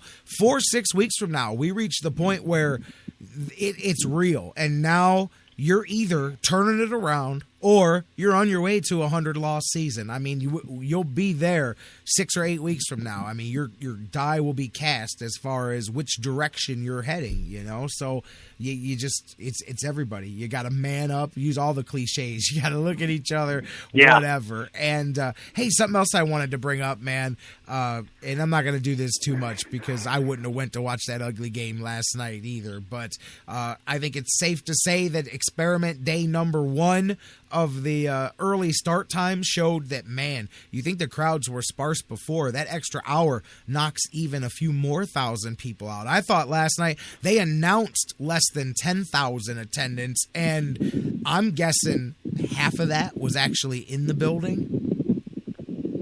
Yeah, I think that definitely didn't get off to a very good start. I appreciate them trying something different. I think what they had envisioned was, if you started at 6 o'clock, people could come right off of work and, and eat at the ballpark. We're going to sell lots of concessions because people aren't going to have time to go home and eat dinner. They can eat dinner at the ballpark and have one of our many wonderful new concessions. Well, on paper, that sounds great, but, it's still very early in the season, and, the team's not playing that great, and, it's not really a super hot ticket right now where, if we just get the fans down there an hour early, we'll sell tons of food. It just that connection has not quite been made yet. It'd be one thing if the team was really red hot and everyone was all fired up, but we'll see what happens tonight and the next night, but so far, not so good. No, absolutely. And with the Tribe's struggles to start the season, this wasn't the best example either to test because, as you said, you don't really have enthusiasm of the fan base either. If the Tribe was flip-flop their record, if they had come in 12-6 and Kansas City's 12-6 and you got a good battle there, then maybe it would have been a better. I just don't know that yesterday was the best sample, but man, I had to look up the announced attendance because I said, I'm curious because the announced attendance is never what's actually in the building. And when they announced 9,900 or something like that, I said, man, maybe 6,000, maybe 5,000 tops actually in the building here at any one time. I mean, and it didn't help. It was only like 40 degrees when the game started as well. And that's with the earlier start time. I think it was 44 at the first pitch. So, just a bad set of circumstances there in general. And now tonight, hey, you get right back at it. I mean, that's the one thing about baseball is the good and the bad. There's a game every day. And that means there's always a chance to turn it around. But when you're struggling like the Tribe, a game every day can be a bad thing too, because you stay stuck in that rut. But every day is an opportunity to start fresh, and the Indians have their best pitcher going for them tonight, at least unless he decides to eat another meal and it gets him another dose of food, because Lord knows we've been on Sports Illustrated. Who knows? Trevor Bauer at this point could cross the street and sprain his toe and be out for the rest of the season. But he is 2-0 with an 0.9 ERA. He's taking on former Indian Jeremy Guthrie tonight. Righties the rest of the series for Kansas City, so maybe offensively that's a good thing. Guthrie tonight, no joke there, and of course Giordano Ventura going against Salazar tomorrow. Both of those 6-10 starts. Tribe has got to win at least one of these, and you really would love to take both, but they have to take one of these. And really tonight, tomorrow Ventura, that's going to be a challenge. You want to take it tonight when you've got Bauer going for you as well as he's been pitching. Right, and you don't want to put too much pressure on Bauer and Salazar, who have both been very, very good, especially Salazar, starting off in the spring training so bad that he had to be sent down, but as he came back up, he's just been fabulous. But you know what? Sometimes when you're going through a slump like this, you need one or two players to just sort of help you break out of it. And, if Bauer does it all by himself tonight, and maybe we scratch out a couple of runs and win the game, that would be great. Same thing with Salazar. Things have been going very bad, but it's really not too far away from being turned around. If you can somehow win these next two games, and again, you're going up against right-handers, which seems to play to your strength against Guthrie and then Giordano Ventura. Maybe you can win the series, 2 out of 3, and then you've got a little bit of momentum on your side going into a 4-game set against the Blue Jays, and hopefully start to get things going. It's got to start somewhere. If this team's going to turn it around and not have a very, very bad season, which I'd really like to think that that's not going to happen, at some point you got to turn it around, and I can think of no better time than this week, especially considering what Francona said, and considering, the veterans on this team that can hopefully pick themselves up. I don't know if they need to have a players-only meeting, but this would seem to be one of those times where it's time to call a players-only meeting and just get this team jump-started somehow. Because as we know, the talent is there. It certainly should be there. Absolutely. It's funny because I was telling a buddy last night, I said, I'm fully expecting the team meeting, the closed door, no managers. We're going to hear about that pretty soon. And that's cool because every team reaches that point. Cavaliers season reached that point where they had to slam the door shut and figure some things out with each other, man. It always gets there. Hey, one more thing while we're talking Indians. Let's go on a positive note here to end that. I thought this was pretty cool. I've already told a couple of you guys off the air. Many of you Indians fans send me, and not just Indians fans, Cleveland fans in general, send me some awesome art stuff from time to time that you guys do. And the Indians are doing the t-shirt contest again this year. They sent me the thing yesterday, and I'm telling you guys, it's a pretty cool thing. But you've only got until, May 3rd? So it's like a week from today or something like that. If you've got an idea, if you've ever drawn something or created something and said this would be, it doesn't have to just be drawn. You can put together Indians, players or whatever. But if you've ever said, hey, I've got a great idea for a t-shirt, the Indians are doing the fan t-shirt again this year. It's pretty cool. You can design a t-shirt and send it to them, and if you win, they're actually going to print the t-shirt, and it's going to be T-shirt night. It was like August. They're taking on the Brewers, and it's August 26th, and it'll be your T-shirt that they're going to give away to everybody in the building, which is kind of cool. So if you guys are one of those guys, man, design something, send it, go to their website. It's just called the Fan Design Contest, and on Indians.com/fan design. But that's kind of cool, man. Somebody's going to get to see, and there were some good ones last year, the faces of Corey Kluber and some different ones there, but it's a cool little thing. So hey, if you're one of those people, send that stuff off to the Indians, because that'll be pretty interesting here to see which one wins. Well, that's very good. It's get the fans, excited, get them, get their creative juices flowing. And, it'd be interesting that maybe somebody who hasn't even had an idea yet can come up with something in the next couple of days, and it could be, a popular T-shirt. I can tell you that May 3rd is this Sunday, because it's my girl's birthday. I certainly know that. So if you have any ideas, Sunday is your deadline to fire them up, and who knows, maybe it could get produced. There you go. I'm just going to throw this out here. It won't win, but if you want to get the popular vote, I would draw a picture of Chief Wahoo scalping Kelly Olynyk. If you can draw that, I think that's a winner right there. You just have the Chief with that hair in one hand and the axe, the tomahawk in the other hand, and Kelly Olynyk in the middle with no hair. And I think that would be a winner here this week in Cleveland. I was going to ask you as we wrap it up, talking Tribe, man, what were your thoughts? We haven't talked, of course. Probably the costliest quick sweep of an NBA playoff series for the Cavaliers here, as they won it quick, but they lose their temper, they lose J.R. Smith, and most importantly, they lose Kevin Love for the rest of the playoffs.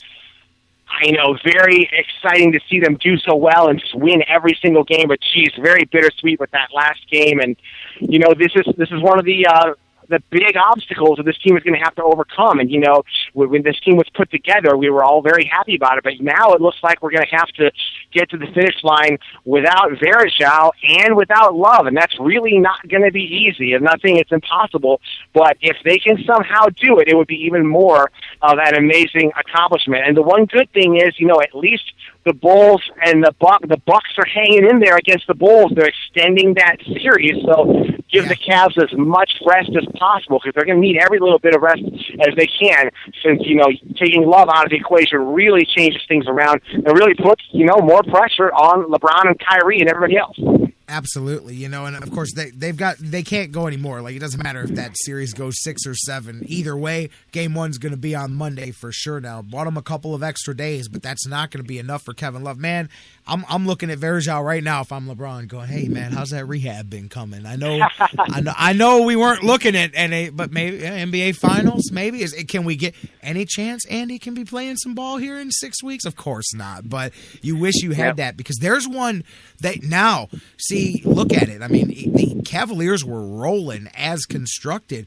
They were without a big piece all season long in Varejao, of course, since his early season injury. So really, in the big picture, they're even more shorthanded, even though that had already been addressed with the trades, and they obviously were rolling without him now. But, I mean, there's another one that you're down. So technically, you're down another key piece that you have been down all season, and it's just back against the wall, man. But, worst possible news. I knew. We were talking about it at the start of the show, man. I knew. As soon as I heard torn labrum, I'm going, man, how do people think he's going to be back in 6 weeks from that, even if he doesn't have surgery? And if he does, he's definitely not going to be back. I mean, that's a several-month rehab, because it's not only the actual recovery, but then it's the rehab as well. And you got to realize that you can train no upper body when you do that. So you can't keep your shoulders, your arms strong. You're going to lose your shooting touch. That's the kind of thing that you don't just jump back on the floor even once you're cleared either. So I didn't know what people were thinking, and David Griffin answered that today. He said, no, it's highly unlikely. So now you got to step up. I mean, Tristan Thompson's going to be big, and I think he's going to step up. I know he's not your three-point shooting stretch guy, but guess what? You can get your points from other places. You've got a lot of scoring in just two guys in Kyrie and LeBron, along with everybody else chipping in. Shumpert showed the other day that he can help offensively as well as defensively. Tristan Thompson, if he steps up like I think he is, he will fill the gap there, and he'll show the world that he's one of those secret weapons on that Cavs bench, and then really set himself up for that payday coming up. Right, it's not ideal, but like you said, the cupboard is not there. You got a lot of guys with a lot of different kind of skills, and it's going to be really up to David Blatt to get the right people in the right minutes to make up for the elements that Kevin Love does bring to a team. Guys like Thompson, and even maybe outside shooters like Miller and Jones might need to get a little more time off the bench just to start, give another threat from the outside, since Love won't be there. I mean, you're going to have to, I mean, really, it's all in. That's not just a hashtag anymore. That all in thing is for real. It's going to take every man that you've got on this roster contributions. And I think if the Cavs are to accomplish what they're going to, and I will say this, I will say this. I had the Cavaliers going through to the finals, and now looking at things changed, I will say this. Without Kevin Love, I still, especially after what we've seen with Milwaukee, I think the Cavs can beat the Bulls. I think the Cavs can beat the Cavs can still win the East. I do say that depending on what comes out of the West, I mean, your Mountain got a whole,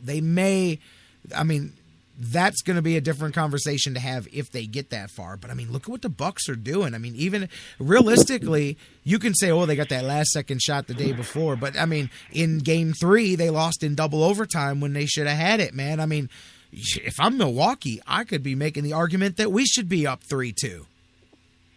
Right. I mean, the road, like you said, the road definitely got tougher. You know, it's not going to be easy to make it through the East, especially with, Atlanta lurking out there as well. But, the Bucks have really shown something. And, of course, the Bulls are always one injury away from disaster themselves, as we've seen. But, and again, it's going to be tough. I'm not saying that they can't do it, but it just became a much more daunting task when you think about it. If they can make their way all the way through the East, and can they go in the finals without Kevin Love, it can be done. But boy, it's going to be tough. It can be done. Absolutely, I really do. I mean, seriously, this Cavaliers team has what it takes. They tweak their style, and as you said, I think this week's going to be key for David Blatt and his coaching staff and LeBron to formulate the rotation plan and figure out getting the right chemistry, making sure that you've got groups in. I mean, and this is all, to me, when people talk about all season long limiting minutes, this is why you limit minutes, not to protect guys because they're getting older and they're lazy and they don't want to play in the regular season. No, maybe that's why some diva players do it. To me, you limit LeBron James minutes in the regular season so that he can play every single minute in the playoffs if that's what you need him to do. So that Kyrie Irving can play every single minute. I mean, I'm serious. To me, there is no limiting minutes when you're talking about the playoffs. At that point, it's your best lineup, whether it's for 15 minutes or 55 minutes a night. I mean, you go until there's no more minutes that they let you play.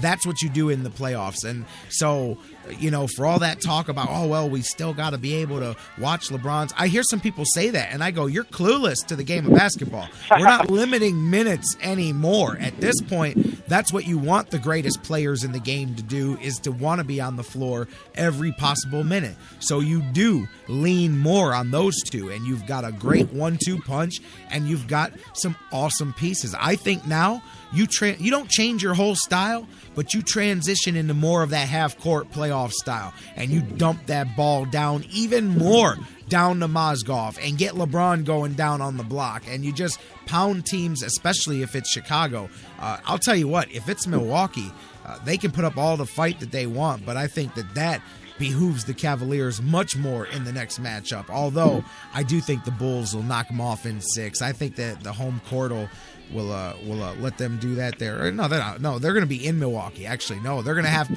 That's the thing, is that they're so close. I was talking to somebody. I said, man, it's going to look like a home game for Chicago, because I think Bulls fans are going to load up and head up to Milwaukee for that one. But going to be an interesting atmosphere there. I do think the Bulls win it, but they've shown some deficiencies there too. So I don't worry about that next round. And you mentioned the Hawks. You know who's the one team you didn't mention? The team that's the best team outside the Cavs in the Eastern Conference playoffs, and that's Washington, my friend. The Wizards. Oh, yeah. The Wizards are going to knock off the Hawks if the Hawks survive. I think the Wizards are the team that waits for the winner of the Cavs and the whoever in the finals. I think it's going to be Washington, man. Well, that would really be something, because, Washington has had so many down years, and, we were always the stumbling block that Washington couldn't get over in the first LeBron era. They would have a good team, they'd come up against LeBron, and they would lose. So this would be LeBron coming back to them, and, now they've got to get over LeBron in the finals. That would be really difficult for them. It would really be like a redemption story for them that they're trying to do. But I think at that point, the overachieving for the Wizards would stop.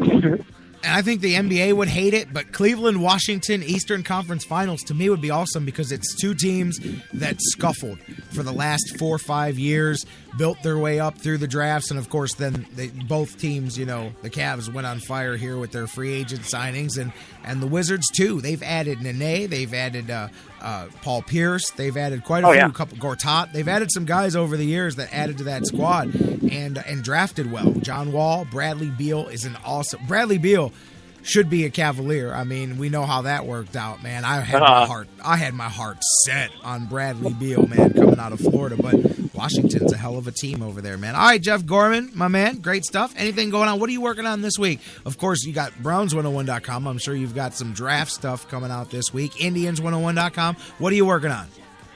Yeah, actually, I just put something up on both of those yesterday, talking about Melvin Gordon. We were just talking about him as a possible surprise pick that the Browns could come up with.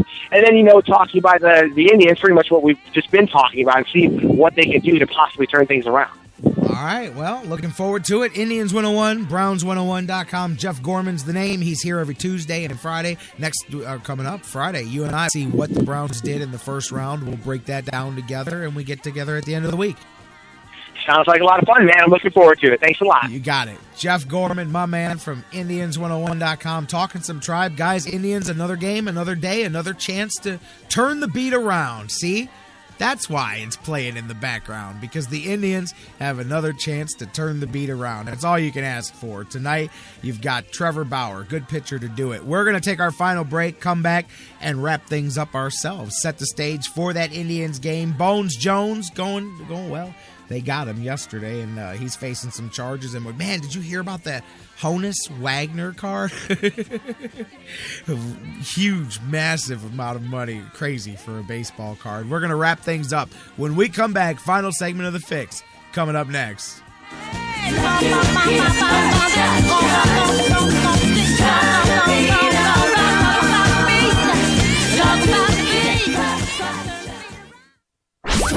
When it comes to Cleveland sports, we go from "You can't touch this" to "I can't watch this."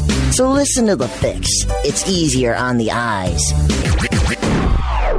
Guys, want to take just a second as we head into this break and remind you about the official business printing source of the Sports Fix, our friends at Signs and Ship. Signs and Ship, I'm telling you, Chris and Pam, they've taken care of me since day one, and they can do the same for you. Whether you're a small business that's already been established and you're looking to grow to that next level and expand your business, or perhaps you've got an idea that you just know is going to be a great business and you need to figure out how to brand it and how to promote it and put it out there, Signs and Ship is the place for you. If you need a logo, they can create one for you. They have a fantastic graphic designer. Business cards, signs, banners, yard signs, mobile advertising, anything you can think of that you need to promote your business, they've got it at Signs and Ship. The best thing about them, too, is each of their locations, whether it's the home base here in Elyria, Ohio that I work with, or their spots in Virginia, Florida, and Pennsylvania, it's all local sourced. Very important to me because we all understand that small business is the lifeblood of the community. So check them out, signsandship.com, or call Chris and Pam today, 440-323-6060, the home office in Elyria, Ohio. Signs and Ship, quality printing at affordable prices. Portions of the Sports Fix brought to you by Fantasy Jocks. Looking to upgrade your league trophy? Check out fantasyjocks.com for championship belts, rings, trophies, and more. Fantasy sports lovers use effort into playing week to week that it quickly stops being a fantasy and starts getting real. Real time spent making real decisions, creating real victory. I'm the greatest man in the world! And when the smoke clears, you want to show off those victories with a real prize. I mean, a really real prize. Yeah. Nobody does that like Fantasy Jocks. The crew over at Fantasy Jocks have beautiful, high-quality, and heavy-duty championship belts, rings, trophies, and so much more for all your fantasy sports needs. The trophy's 12 feet high, and it is glorious! Football, baseball, hoops, you name it, they have it. Plus, they have awesome draft kits and party supplies to make all your preseason activities the envy of everyone. If your league needs a ring, belt, or trophy, or you want to upgrade what you already have, there's literally only one place to go. If you're going to be a fantasy jock, do it right. It's mine. The most magnificent belt ever created, and it's mine. With America's fantasy sports superstore, fantasyjocks.com. SportsFix listeners, like us on Facebook today. Facebook.com/The Sports Fix. Hey, everybody, listen up. Listen up, guys. Hey, guys, listen up. No one should ever hit a woman. Not their wife, not their girlfriend, not their date. No woman should have to fear violence. Especially not from someone they know and trust. But that's the reality for too many women. We have to change it. It's up to each of us, because even one is too many. Violence against women hurts all of us. Growing up, I was ashamed and afraid of my father when he abused my mom. The worst abuse of power is when a man raises his hand to hurt a woman. We all have to take responsibility. So if you see someone threatening a woman, step up, speak out, and get help. Dating violence hurts all of us. So step up and help end it. Because one is too many.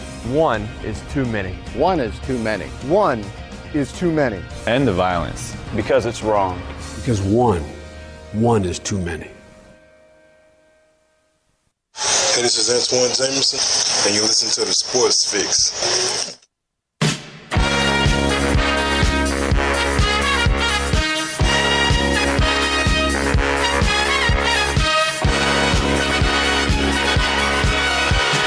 Young man, there's no need to feel down. I said, young man, pick yourself off the ground. I said, young man, 'cause you're in a new town. There's no need to be unhappy. See, that's what the Indians need. They need somebody to blast YMCA through the locker room as they walk through buck naked, waking everybody up and having some fun. Young man, there's no need to be down. Just something fun, man. You know what I'm saying, man?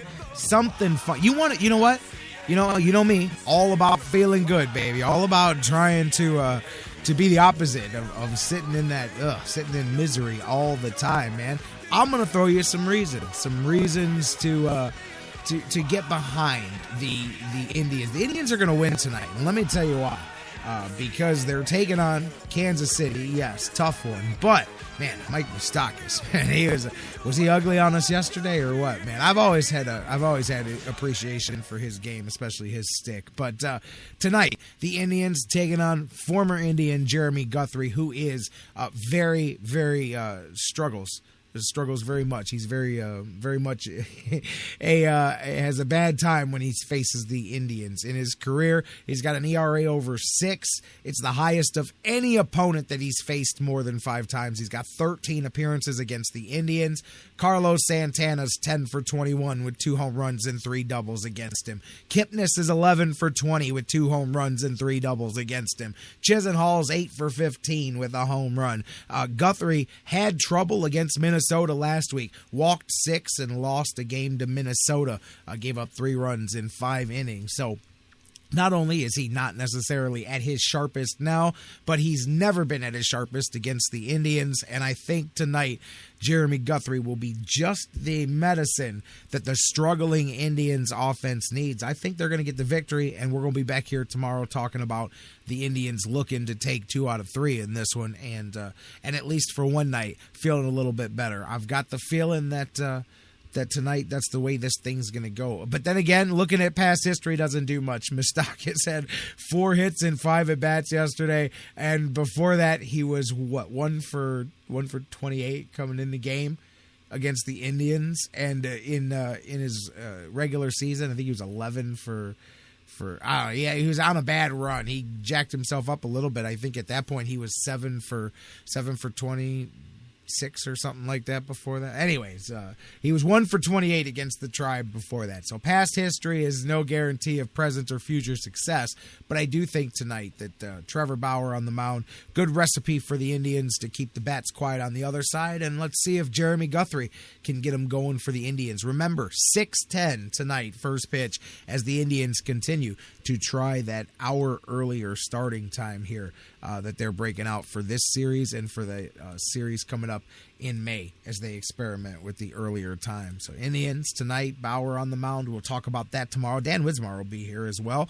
Last look in on the draft too with Dan. We'll get his thoughts as we'll be just a day before out of that. Talk to him about the stuff going on that we've talked about here. Cavaliers, Kevin Love, all the latest. We'll do the thing with Dan Wismar tomorrow, guys. Couple of things before we wrap it up for the day. Jon Jones, Bones Jones, as we talked about yesterday, UFC light heavyweight champion, turned himself in. He was wanted by police yesterday as they upgraded the charge against him. It's now a felony. He's facing jail time as the accident, the hit and run that he was in. He hit a pregnant woman. It's now come out that she suffered injuries. She suffered a broken arm. He ran the scene. Actually, the reports, and I got to tell you that I've heard that I've been told from people that know that there's more that isn't released yet about this story. And matter of fact, some of that's already starting to come out. Initially, it was believed to just be a hit and run, and I use that term with air quotes. Now, apparently, there's witness reports that Jon Jones got out of the vehicle, left, came running back, grabbed a giant pile of cash and stuffed it into his pockets. Also, it's come out that in the vehicle left behind, police found a pipe and some marijuana as well in the vehicle left behind. And again, I've had it told to me that there are other details that are left out of this thing. I know police have not commented if there were other drugs found or involved, but I have had it hinted to me that there are other details to this case. Either way, what we know is already a bad thing. He's got a fight coming up for the UFC, and it looks like tough decisions going to have to be made by Dana White because they're going to have to cancel that pay-per-view. To me, there's no way that they can continue this here with this active ongoing here. I mean, he is definitely going to be facing this felony charge, plus who knows what else there's going to be a whole lot more. But I fully expect them to, I think they vacate the title. I could see them vacating the title, having an interim title match between number 1 and number 2 coming up. I know Anthony Johnson is the guy scheduled May 23rd. We're just like 3.5 weeks away from that one there. UFC is going to have to change that card, I think. And, so I could definitely see a scenario where they fight two guys for an interim title and then bring Bones Jones back for a rematch there, or they just strip him and vacate the title and have two guys go at it for the winner. But that's definitely an ugly scenario, a black eye for the UFC, and we'll talk some more about that when we know. But he was arrested, turned himself in, and now waiting on the next step. But I wouldn't be surprised. I mean, they would have to announce it soon because you got to tell Anthony Johnson he's going to face somebody different as soon as possible so he could get ready for a different opponent. So, and plus you sell pay-per-views. I mean, that's the big draw. So UFC is going to have to bite the bullet on that. I fully expect them to make that decision here coming up. But who knows? I mean, remember, he failed the drug test for cocaine, and they kept the fight on back in January because they had a lot of people that bought the tickets, and they had to sell it. So we'll see what they end up doing with that. But we'll talk about it here on the show. We'll see. Still a couple of weeks before that. But Jon Bones Jones got himself in some trouble, the UFC light heavyweight champion. Be interesting to see, too, when more of those details start to come out. Something I noticed yesterday, I always find those oddball stories, auctions, and different things, man. I know I grew up collecting baseball cards. I know that's like a lost art nowadays. People don't really get into it, but, I did as a kid. My dad got me into it, so I know about the famous cards. And, of course, there's like the most famous card of all is the 206, the T206, the Honus Wagner, the little rectangular shaped card that is the rarest, one of the absolute rarest collector's items, period. But just the rarest baseball card out there because of the story of it, because the limited ability of it. 42 bids into an auction yesterday. The card was sold for $1.1 million plus a 20% premium that made the final total $1.32 million for one single baseball card. Man, it is absolutely amazing. Of course, that's not even the highest that a Honus Wagner card got back in, 3 years ago, 2013. One of them went for $2.1 million. They only made, I think, 175 of them to begin with. They were an extremely limited edition. And then, of course, you've got, they get whittled away over the years. I don't even know how many of them actually exist, but there's a couple. And then there's a matter of fact, while I was doing the research for this story, I noticed on a side note that the owner of the Arizona Diamondbacks, he owns a copy that he says is incredible value. It's worth nearly $3 million. The one that went yesterday went for just 1.3 because they say of those that are left, it's one of the higher graded, but it wasn't the absolute highest graded by the standards of card collecting. That's amazing. I mean, amazing to think that something that some people kept in a box in an attic and it sat there for 100 years. It's worth that much money. That is nuts. This card was produced in 1909, 1910, and 1911, and here it sits, the rarest baseball card available, worth millions of dollars if you come across one of these, man. And wow, that's nuts. That's just absolutely insane. It's crazy. I wish I had kept my bike. No, but I will tell you guys a funny story. My dad got me started on baseball cards in the mid 80s. I was just a kid, and I had a decent little collection for a kid. I had Michael Jordan's rookie card. I had Wayne Gretzky. I had several NBA players, Magic Johnson. I had some good stuff, man. I had at the time it was very valuable, the Mark McGuire Olympic card and the whole set.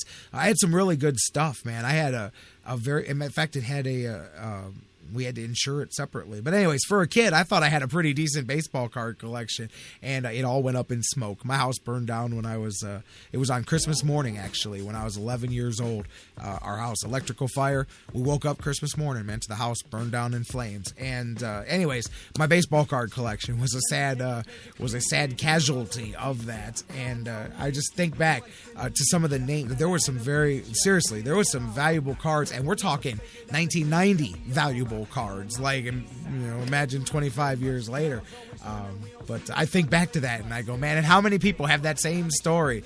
It's a shame. You just never know. But that's why when they survive, the ones that survive are worth a ton of money. Could you imagine making $1.3 million to sell one of your old baseball cards? I love it, man. All right, guys, we're going to call it a day. Another great show, man. 2 hours on the dot. How did we do that one, guys? We're going to hit the break.